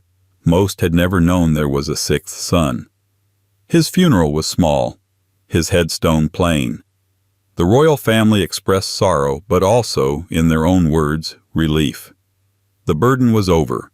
The secret could now rest. But Prince John never needed to be a secret. His life, though brief and tightly controlled, reveals an unspoken truth about monarchy, that there has never been space for those who don't fit the mold. Not if they shake, not if they wander, not if they cannot be managed. And while John was tucked away in the quiet countryside, the next child king would be kept in the spotlight even as his body began to vanish before their eyes. Edward VI, the longed-for Tudor heir, was dying by inches, and England insisted he was thriving. 21. Edward VI. He was the son they'd all been waiting for. The miracle boy, the Protestant prince, the child who would secure the Tudor dynasty once and for all. Edward VI, born in 1537 to Henry VIII and Jane Seymour, arrived amid national celebration and unbearable pressure. His mother died just days later, and from that moment forward, Edward's life belonged not to himself, but to the image of an unbreakable heir. But the image was a lie. Even as a boy, Edward was sickly, though this truth was kept behind thick palace walls. Contemporary accounts described him as clever, pious, bookish, traits that doubled as distractions. He was small, slight, pale, prone to illness and fatigue. He didn't ride well. He didn't eat much. His tutors noted his brilliance but also his frailty. Still, the narrative was maintained. The prince was healthy, vibrant, destined to lead a reformed England into golden light. That narrative collapsed in his teenage years. By the time Edward was 14, his health had taken a sharp decline. Historical consensus suggests he suffered from a progressive wasting illness, likely tuberculosis, though other theories have included pneumonia or chronic infections exacerbated by stress and overexertion. What's certain is that his body began to wither. He developed a persistent cough. His appetite dwindled. His skin turned ashen, his frame skeletal. But the royal press machine kept working. Bulletins described a brief fever, a passing chill, excellent spirits. While Edward shrank before his tutor's eyes, the public was told he was preparing to lead. Even in his final months, the deception continued. As he lay bedridden, racked with fever and unable to rise, official statements insisted he was recovering well. Foreign diplomats wrote home with more accurate assessments, that the king could barely speak, that his fingers were too weak to hold a pen, that he coughed blood and trembled constantly. But none of this was confirmed. The English court, desperate to project stability, clung to the fiction of vitality. Edward himself was aware. In rare, clear-eyed letters, he alluded to death. He began drafting a new line of succession, bypassing his Catholic half-sister Mary in favor of Lady Jane Grey. He wrote not like a child, but like someone rehearsing his own funeral. Because he was. He died in July 1553, at just 15 years old. The official cause of death was given in vague, evasive terms. Some blamed a fever. Others spoke of lung weakness. No post-mortem was conducted. No definitive diagnosis recorded. Just a brief reign, a closed coffin, and a country left scrambling to cover the gap between appearance and reality. And while Edward wasted away in secret, his grandfather, George V, carried his own illness with stoic silence, his lungs failing quietly behind palace walls, while a nation saluted a king they never knew was suffocating. 22. George V. He was the monarch who steadied Britain through World War, Revolution, and the crumbling of empires. George V, grandfather of Elizabeth II, is often remembered as the very image of restrained dignity, bearded, uniformed, dependable, boring, a king who seemed carved out of granite, immovable, unshakable, imperial. But even granite cracks. For much of his adult life, George V lived with chronic bronchitis and emphysema, the result of a lifelong addiction to cigarettes, a habit so intense that his doctors would later say it burned the lungs from the inside out. But you'd never know it from the portraits, or the speeches, or the photographs of him standing ramrod straight on palace balconies, waving to a nation that never saw him falter. And that was by design. George was raised under the rule of image. His father, Edward VII, had been flamboyant, indulgent, larger than life. George was the correction, austere, disciplined, perfectly proper. He understood, more than most, that a king's power lived in the illusion of strength. And so, when his lungs began to fail him in the 1920s, he simply didn't allow it to show. He coughed constantly. He wheezed when he stood too long. He became easily fatigued, struggled with breathing during formal occasions, and increasingly avoided long public events. Behind the scenes, he relied on oxygen tanks, delivered, hidden, and used discreetly. Court physicians devised ways to keep his condition quiet. Journalists who noticed the decline were offered subtle warnings. The king was tired, never sick, and the public, as always, believed what they were shown. Even during public appearances, when he had to rest frequently between duties, George projected solidity. He appeared on balconies for just minutes at a time, waving and retreating before anyone noticed the strain. Speeches were shortened. His voice, hoarse and breathless behind closed doors, was always firm when recorded. In private, he grew thinner, grayer, and more dependent on aides, not just for diplomacy, but for mobility. By the early 1930s, his health had sharply deteriorated. He suffered frequent bouts of bronchial infection, fluid in his lungs, and episodes of extreme fatigue. But his final illness in 1936 was once again cloaked in euphemism. Public statements described a chill and concerns about rest. In truth, he was being administered oxygen around the clock, drifting in and out of lucidity. When he died in January of that year, the public mourned a stable, reassuring figure. The press praised his duty, his strength, his loyalty to the nation. They did not mention the gasps between sentences, the whispered treatments, the slow suffocation behind velvet curtains. And so another monarch passed quietly under the weight of his own mythology, a king who breathed for a nation, even when he could barely breathe for himself. But long before George V swallowed silence for the sake of image, another king, Henry V, had watched his own face become a battlefield, as a mysterious skin disease slowly disfigured him while the court struggled to keep his crown and his body from falling apart. 23. Henry IV. Before the skin, there was the sword. Henry IV, the first of the Lancastrian kings, didn't inherit the crown. He seized it. A usurper by necessity, not divine right, he overthrew his cousin Richard II in 1399 and became king not because God willed it, but because Parliament tolerated it. That alone would have made his reign precarious. But then his body began to break down in ways no king could afford to show. By the early 1400s, Henry's face had begun to change. Chroniclers described a sudden, unsettling transformation.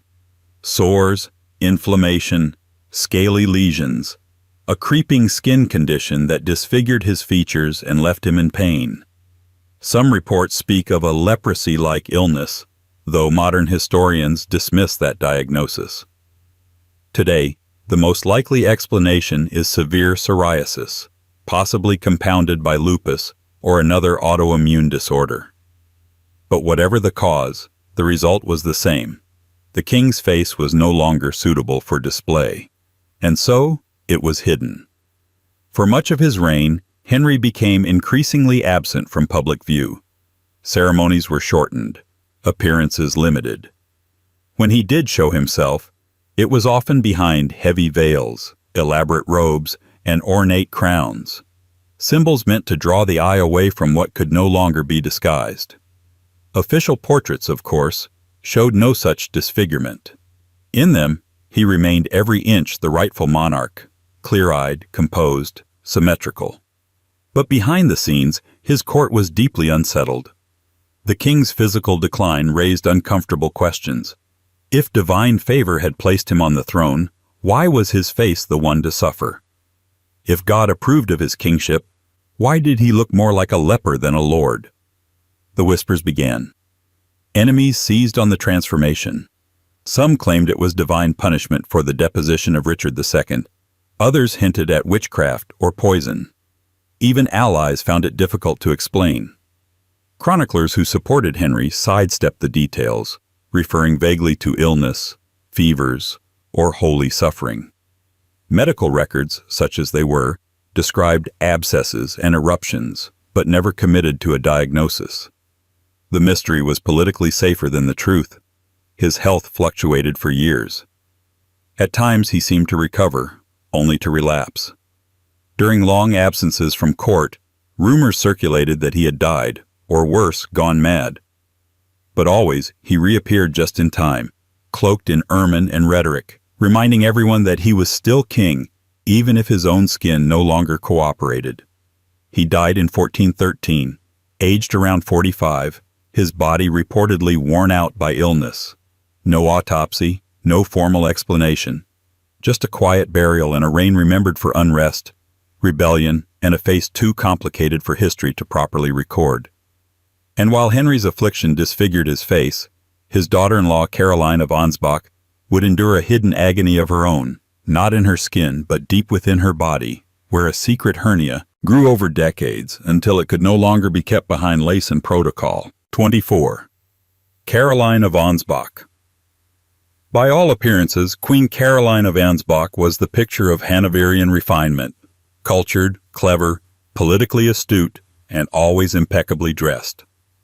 As queen consort to George II, she moved through court life with practiced elegance, a quiet force behind the throne. But behind her layered silks and sharp diplomacy, Caroline was enduring a physical torment that would go unspoken for years, a slow-growing, painful umbilical hernia. It wasn't an uncommon condition, especially for a woman who had borne 8 children. But in Caroline's case, the hernia became chronic and severe, causing ongoing pain, swelling, and eventually disfigurement. And yet, no one outside her closest circle knew, because Caroline, like so many royal women before her, understood the dangerous politics of weakness. In the 18th century, a queen was not expected to be strong. She was expected to be invulnerable in the ways that mattered. Graceful, fertile, composed. Illness was something to be endured privately, even more so when it affected the abdomen, a place already charged with the pressure of reproductive expectations. Caroline did what royal women had long been trained to do. She hid it. Her wardrobe helped. The wide panniers of Georgian court fashion disguised much more than just waistlines. They concealed bandages, braces, and the subtle signs of physical strain. Her posture grew more rigid with time, not just out of formality, but necessity. Pain was kept in check by silence, not absence. She continued to attend functions, host dignitaries, advise her husband, and appear publicly as though nothing were wrong. Behind the scenes, she was in increasing agony. As the hernia worsened, it began to interfere with her mobility. Walking became difficult. Standing for long periods, nearly impossible. She suffered intestinal discomfort, fatigue, and recurring infections.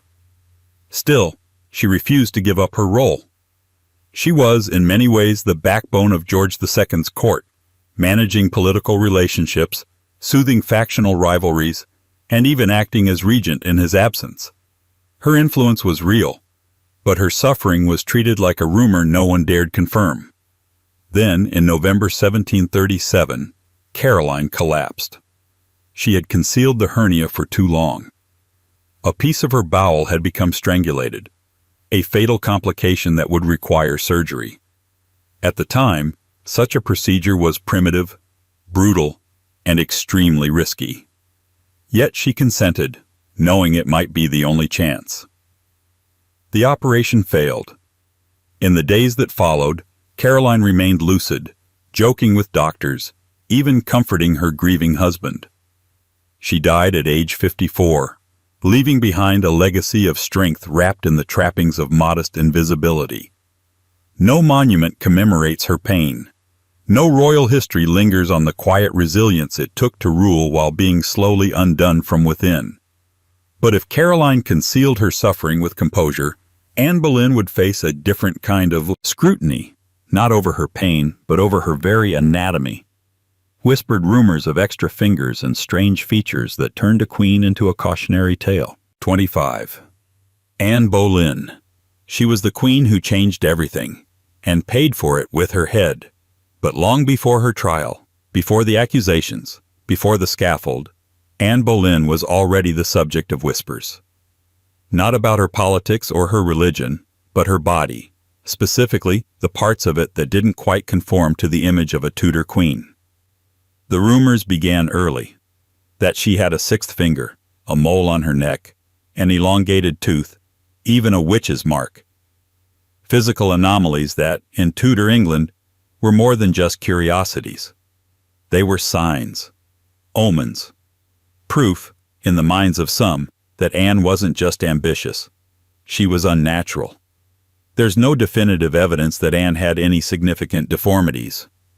But something was there, some subtle irregularity, enough for her enemies to seize upon. Contemporary descriptions mention a slight deformity of the nail on one of her fingers, possibly a small extra nail or malformed digit. One ambassador noted that she had a projecting tooth under her upper lip and described her complexion as swarthy. Another hinted at moles or marks on her neck and body, marks that in the 16th century were often seen as demonic. But these were not objective observations. They were political weapons. Anne was a threat from the start. She captivated Henry VIII not with docile charm, but with intellect, style, and refusal.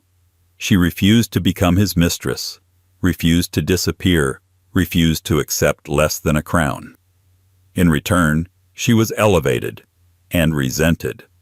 Court rivals, foreign ambassadors, and devout Catholics saw her as a usurper, a seductress, even a heretic. Her body, therefore, became part of the narrative. When her downfall came in 1536, the gossip about her physical deformities escalated. Enemies painted her as both morally and physically corrupt, a queen with the devil's fingerprints on her skin. Accusations of adultery and treason were laced with references to unnatural traits. Her supposed extra finger became a symbol, not of difference, but of danger. And yet, every known portrait of Anne shows nothing unusual. Every personal account from those who supported her, ladies-in-waiting, close confidants, omits any mention of deformity. It's entirely possible that Anne had nothing more than a slight imperfection, exaggerated by the forces that wanted her gone. But it worked. The whispers served their purpose. By the time she was led to the scaffold, Anne was no longer a woman in the public imagination. She was a symbol of corruption, excess, and moral decay. Her alleged physical flaws were used to explain her fate, as if her body had been warning them all along. And while Anne's marks may have been mythologized, her stepdaughter Mary Verst would experience a far more public and far more haunting battle with her body, one that swelled with the promise of life, only to deliver emptiness again and again in full view of the nation. 26. Camilla and Charles's decades-long affair. Before she was queen, she was a scandal. Before he was king, he was a punchline. The relationship between Charles and Camilla, now legally and ceremonially sanctified, spent decades as one of the worst-kept secrets in royal history. Theirs was a love story that began before it was allowed, endured in the shadows, and eventually erupted into public disgrace.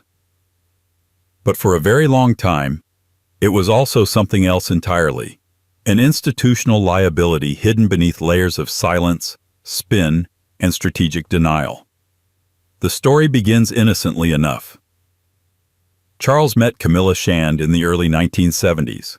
They were close in age, socially well-matched, and reportedly fell for each other almost instantly. But timing, royal expectations, and aristocratic politics got in the way. Charles, a naval officer at the time, was deemed not yet ready to marry.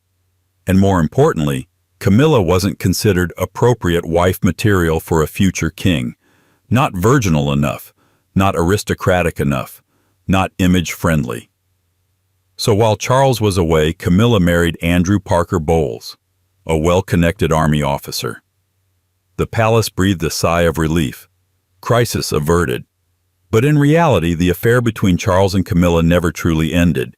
It simply changed shape. Throughout Charles's courtship and eventual marriage to Lady Diana Spencer in 1981, Camilla remained a presence. Quiet, but constant. Charles insisted they were just friends. The palace reinforced that narrative with polite smiles and vague denials. Meanwhile, Diana, young, idealistic, and increasingly suspicious, saw the truth with startling clarity. They were always three in the marriage, she would later say in the infamous BBC Panorama interview. But long before that line broke the fourth wall of royal mythology, the affair had been carefully managed behind the scenes. The press was discouraged from digging. Camilla was kept out of sight. Royal aides played interference. It worked, for a while. By the early 1990s, the whole thing began to unravel. In 1992, Andrew Morton's bombshell book Diana, Her True Story, detailed the pain Diana experienced over Charles's ongoing relationship with Camilla. Then, in 1993, came the Camillagate tapes, a leaked recording of a phone call between Charles and Camilla that left the public and press stunned and, quite frankly, disgusted. The monarchy tried damage control.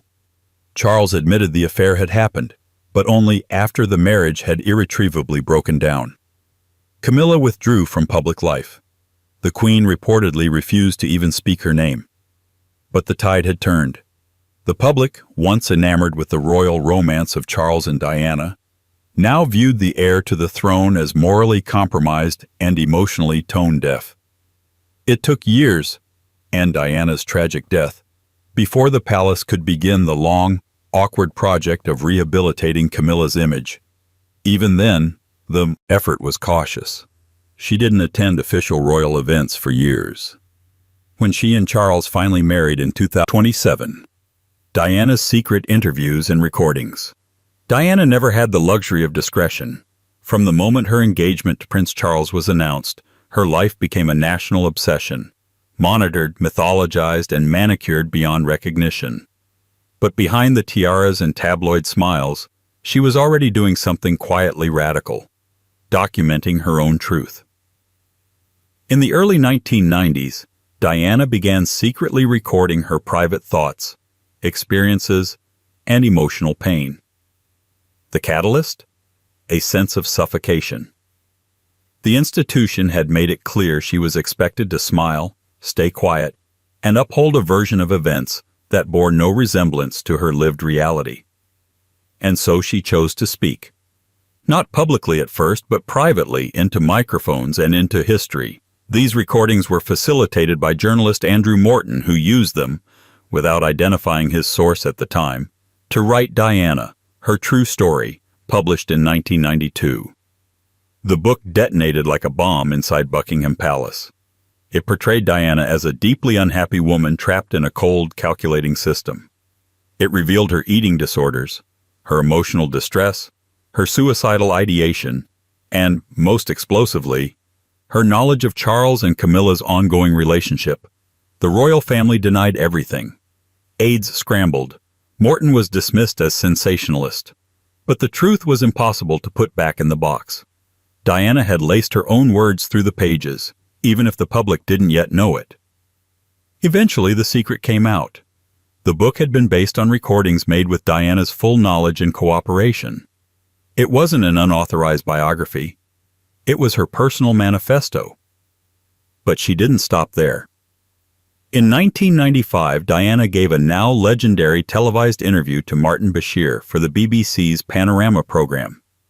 It was the first time a senior royal had spoken so candidly, so emotionally, and so directly to the public. She confirmed the affair. She spoke of her own infidelity. She talked openly about her struggle with mental health, and she made clear, in no uncertain terms, that she felt unprotected by the royal institution. The interview sent shockwaves through the palace and the public. It was also, as later investigations revealed, obtained through manipulation. Bashir had used falsified documents to gain Diana's trust, but the content of the interview was genuine, and it irreversibly altered how the public viewed the royal family. Afterward, Diana was effectively cut loose. She and Charles formally divorced in 1996. Her royal HRH title was stripped, but her voice had been heard and recorded. The monarchy, an institution built on silence and ceremony, had been outmaneuvered by a woman with a microphone. And the recordings she left behind would continue to shape her legacy long after her death. Because when history is controlled by those in power, truth becomes an act of rebellion. And Diana, for all her flaws and contradictions, made sure hers could not be buried. The next secret? It wasn't whispered into a microphone. It was shouted through slammed door. 28. Charles and Diana's miserable marriage. It began with a wave from the balcony, a fairy tale gown, and the ringing of wedding bells across a hopeful Britain. July 29, 1981. Charles and Diana, the perfect prince and the perfect bride. Or so everyone thought. What they were really witnessing was a state-managed illusion, an arrangement wrapped in tradition and crowned with denial. Behind the camera flashes, the marriage was cracking before it had even begun. Charles, 32, was under mounting pressure to marry. Diana, just 20, was chosen not only for her aristocratic background, but for her perceived pliability. She was young, charming, and, most importantly to the royal establishment, untouched by scandal. But no one seemed to ask if they were actually compatible. They weren't. Charles was still emotionally entangled with Camilla Parker Bowles, a relationship he had never truly let go of. Diana knew it. She even confronted Camilla about it, long before the public knew anything. That confrontation would later be immortalized in books and interviews, but at the time it was smoothed over by palace aides as teething problems in a royal marriage. The real problem? The marriage was never based on love. At least not mutual love. It was a dynastic necessity, engineered by tradition, not affection. From the honeymoon onward, the distance was obvious. Diana felt isolated and unwanted. Charles felt trapped and misunderstood. They were cast as leads in a romantic narrative neither of them believed in. Diana, thrust into the spotlight, began to buckle under the pressure. She was mobbed by photographers, dissected in tabloids, and criticized for everything from her fashion to her facial expressions. Charles, rather than protect her, seemed resentful of her instant popularity. She was called the People's Princess. He was called, well, often just the other one. By the late 1980s, their public appearances had become performances, polite, strained, and increasingly rare. Behind the scenes, the relationship had deteriorated into long stretches of cold silence and passive-aggressive warfare. Affairs were happening on both sides. Tensions spilled over into staff gossip, which spilled over into the press. The monarchy's solution? Deny everything. Keep smiling. Keep waving.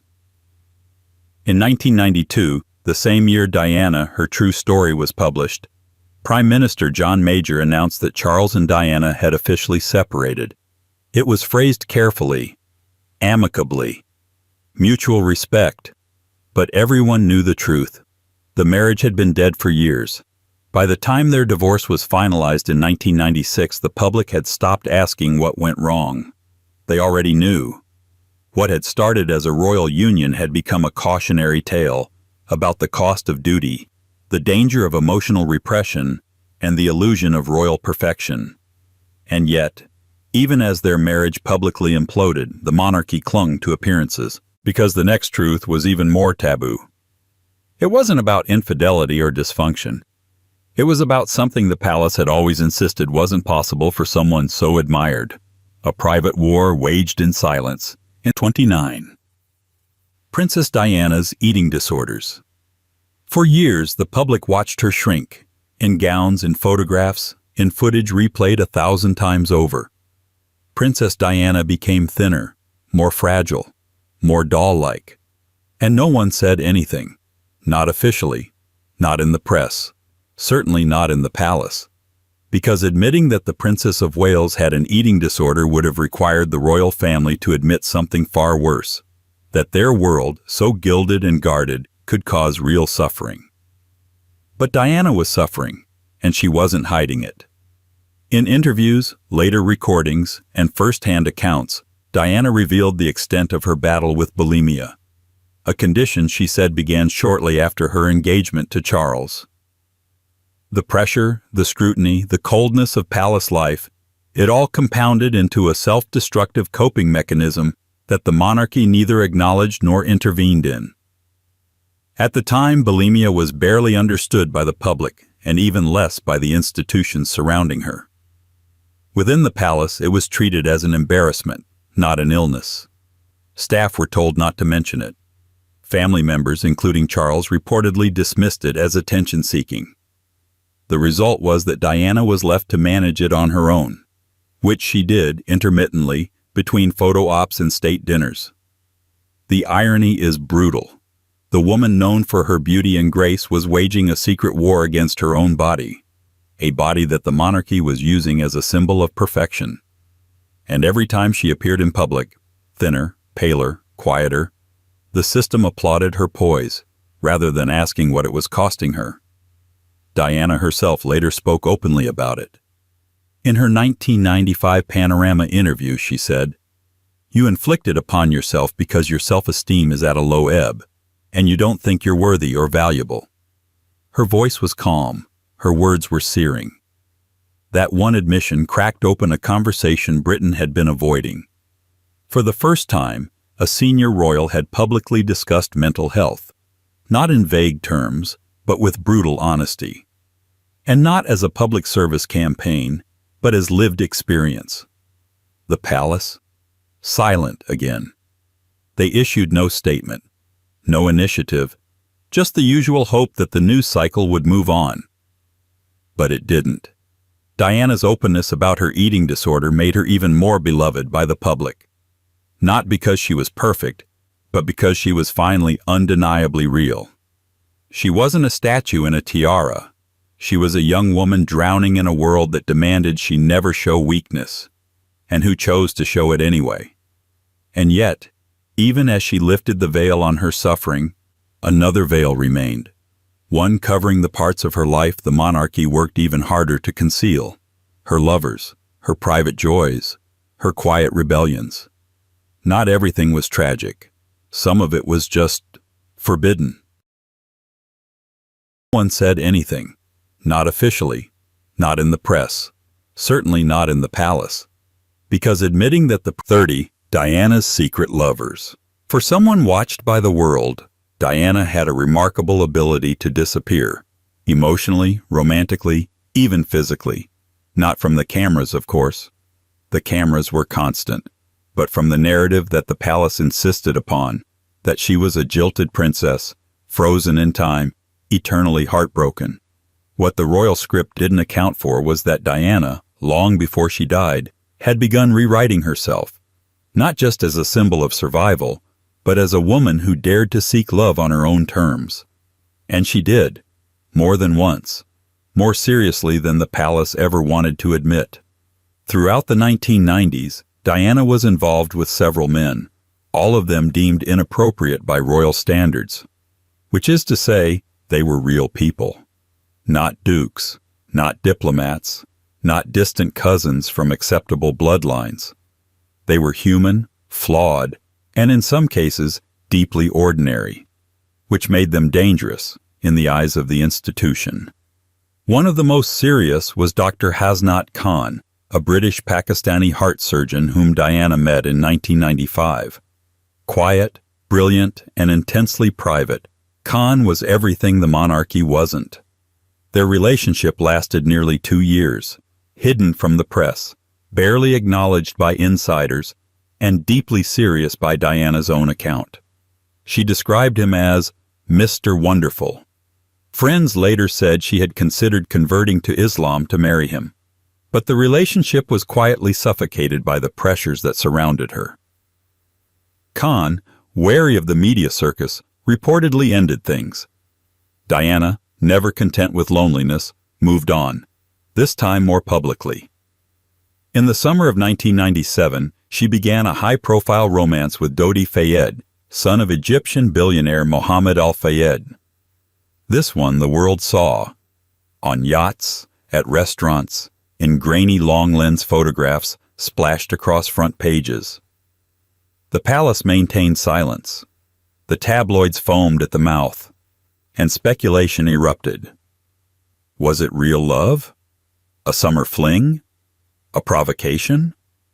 We'll never fully know. Their relationship was still unfolding when both were killed in a car crash in Paris that August. Conspiracy theories bloomed almost immediately. Was it an accident? Was it orchestrated? Was the royal family involved? The questions multiplied, partly because of who Dodi was. A Muslim, a non-Brit, a name that would never have been welcomed into the House of Windsor. After Diana's death, the palace scrambled to reassert control over the narrative. Grief was allowed, but only within approved limits. Her private life, her lovers, her personal desires, her emotional rebellions, was quietly scrubbed in favor of sainthood. But the facts remained. Diana had fallen in love, more than once, and she had done so while under constant surveillance, legal pressure, and tabloid obsession. She tried to live like a normal woman in the most abnormal of circumstances, and the monarchy, instead of protecting her, often treated her affections like threats to be managed. In the end, her love life was neither fairy tale nor scandal. It was simply human, and that, perhaps, was what made it so unacceptable. But while Diana's romances caused embarrassment, 31. Royal finances and offshore investments. The British monarchy is many things: symbolic, ceremonial, historical. But it's also a financial institution, flush with centuries of inherited wealth, taxpayer subsidies, and mysterious streams of private income. For most of modern history, the inner workings of royal finances have remained shrouded in polite vagueness: the sovereign grant, the duchies of Cornwall and Lancaster, the Crown estate. The public was told that the system was balanced, mutually beneficial, tradition-bound, all very above board. And then came the leaks. In 2017, the Paradise Papers, a massive leak of documents related to offshore investments, exposed that millions of pounds from the Queen's private estate, the Duchy of Lancaster, had been invested in offshore tax havens, including the Cayman Islands and Bermuda. Among the investments? A rent-to-own furniture company accused of exploiting poor British families. The irony practically wrote itself. The monarchy issued a carefully worded statement. The investments, it said, were legal. They were made by financial managers without the Queen's direct knowledge. And while technically accurate, the damage was already done. The perception of the royal family as financially insulated and morally aloof was reinforced, not by enemies, but by spreadsheets. This wasn't the first time royal finances had come under scrutiny. Decades earlier, public unease was already building over how much the royal household cost the taxpayer. The sovereign grant, essentially an annual payment from the government to cover the monarchy's official expenses, was repeatedly defended as a bargain. But critics noted that the monarchy's total wealth, including properties, art, land, and private investments, remained immune to serious oversight. The Crown estate alone generates billions in revenue, which technically goes to the government. But in exchange, the monarchy receives a fixed percentage. Meanwhile, the Duchy of Cornwall and the Duchy of Lancaster, considered private estates, operate as sprawling portfolios with minimal transparency. And yet, asking questions about royal money remains taboo. Parliamentary debates are rare. Journalistic investigations are often stonewalled. FOI, Freedom of Information, requests related to the monarchy are blocked by special exemptions. The royal family is, in effect, the least scrutinized wealthy institution in Britain. Why? Because the monarchy isn't just rich, it's sacred. And sacredness, as any accountant will tell you, is a great way to avoid an audit. But the offshore revelations were different. They weren't hypothetical or ideological. They were specific, traceable, embarrassing. And for a brief moment, they punctured the myth of royal neutrality. The Queen, head of state, face of charity, symbolic mother of the nation, was now also a stakeholder in companies that made headlines for all the wrong reasons. The monarchy survived the scandal, as it always does. No laws were broken. No one resigned. But the story left a permanent stain. 32. Queen Anne's severe health problems. She ruled over the unification of England and Scotland, survived bitter political factions, and outlived every one of her children. Queen Anne, last of the Stuarts, first sovereign of Great Britain, spent her reign preserving a kingdom and quietly losing a family. While history remembers her as a devout, rotund monarch with a tragic face, what the records downplay, or neatly abbreviate, is the relentless, almost unimaginable scope of her personal suffering. Queen Anne experienced at least 17 pregnancies. 17. Of those, only one child, Prince William, Duke of Gloucester, survived infancy. He died at age 11. The rest were a harrowing mix of miscarriages, stillbirths, and infants who died within days or weeks. 17 pregnancies, 0 adult heirs.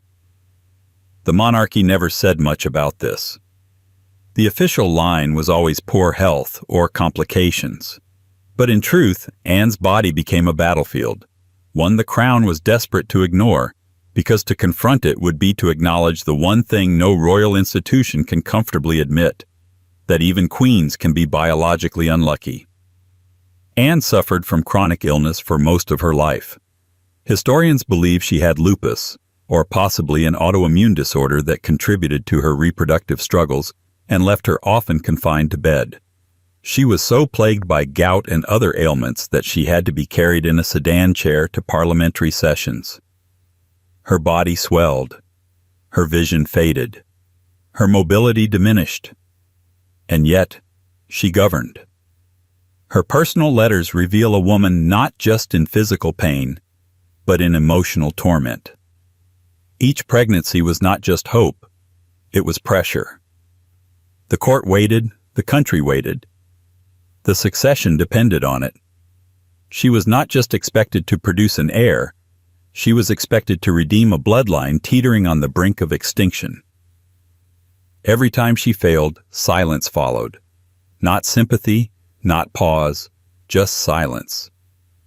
There were no state funerals for her children, no official mourning periods. The deaths of royal infants were treated as unfortunate but peripheral. The kingdom moved on, even when Anne couldn't. She mourned in private. She wrote of her unspeakable grief, and she kept trying. When her son William died in 1700, the crown was thrown into panic. Parliament passed the Act of Settlement to ensure a Protestant succession, bypassing dozens of Catholic claimants. The future of the monarchy, and of Britain itself, had to be legally rewritten around Anne's empty nursery. She died in 1714, obese, chronically ill, and alone. Her body bore the weight of dynastic desperation. Her legacy, often reduced to her inability to do the one thing that mattered most to the crown: produce a living heir. In a monarchy obsessed with lineage, Anne became a cautionary tale, a symbol of maternal failure through no fault of her own, and a reminder that the crown's reverence for family is always conditional. And if Anne's tragedy was framed as misfortune, the next royal secret would be framed as omission, a set of illegitimate children that no one officially confirmed, but everyone suspected. Children born of a king's pleasure, erased by his dignity. 11. The rest were a harrowing mix of miscarriages, stillbirths, and infants who died within days or weeks. 17 pregnancies, 0 adult heirs. The monarchy never said much about this. The official line was always poor health or complications. But in truth, Anne's body became a battlefield, one the crown was desperate to ignore, because to confront it would be to acknowledge the one thing no royal institution can comfortably admit: that even queens can be biologically unlucky. Anne suffered from chronic illness for most of her life. Historians believe she had lupus. 33. Charles I's rumored illegitimate children. Charles I is remembered for many things: his divine right absolutism, his showdown with Parliament, and his eventual execution in 1649. He is less frequently remembered for his private life, partly because he crafted it that way.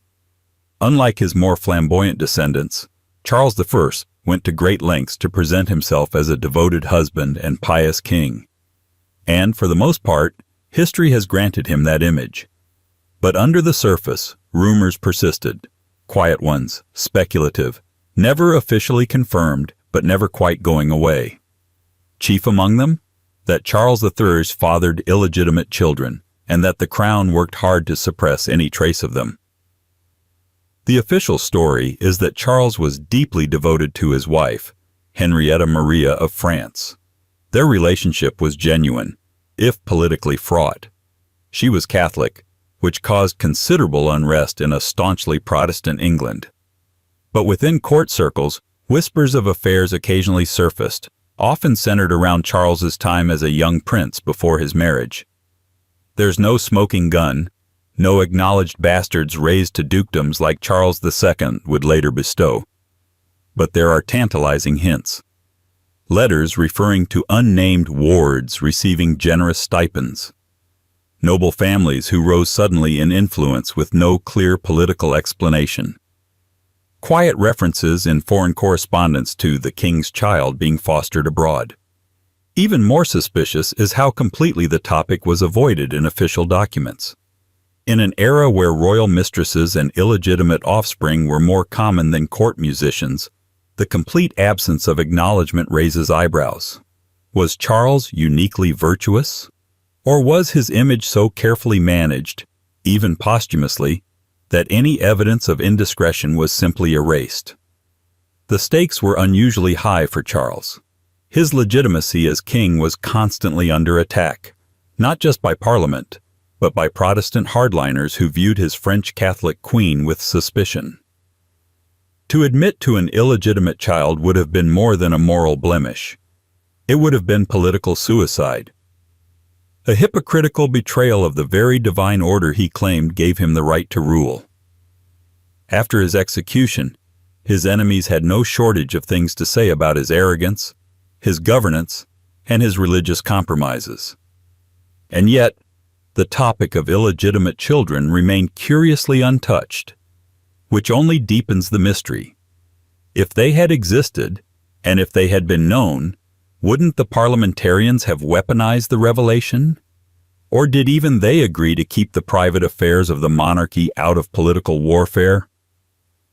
It remains one of those royal questions historians continue to circle, not because it would dramatically rewrite the lineage, but because of what it would reveal about how the monarchy curated its narrative. If Charles I had illegitimate children, they weren't threats to the throne, they were threats to the myth. And myths in the royal world are far more valuable than facts. The next king, however, wouldn't be so careful. His secrets wouldn't just come with whispers, they'd come with exile, rebellion, and a secret religious agenda that nearly toppled the crown. Among them, that Charles III fathered illegitimate children, and that the crown worked hard to suppress any trace of them.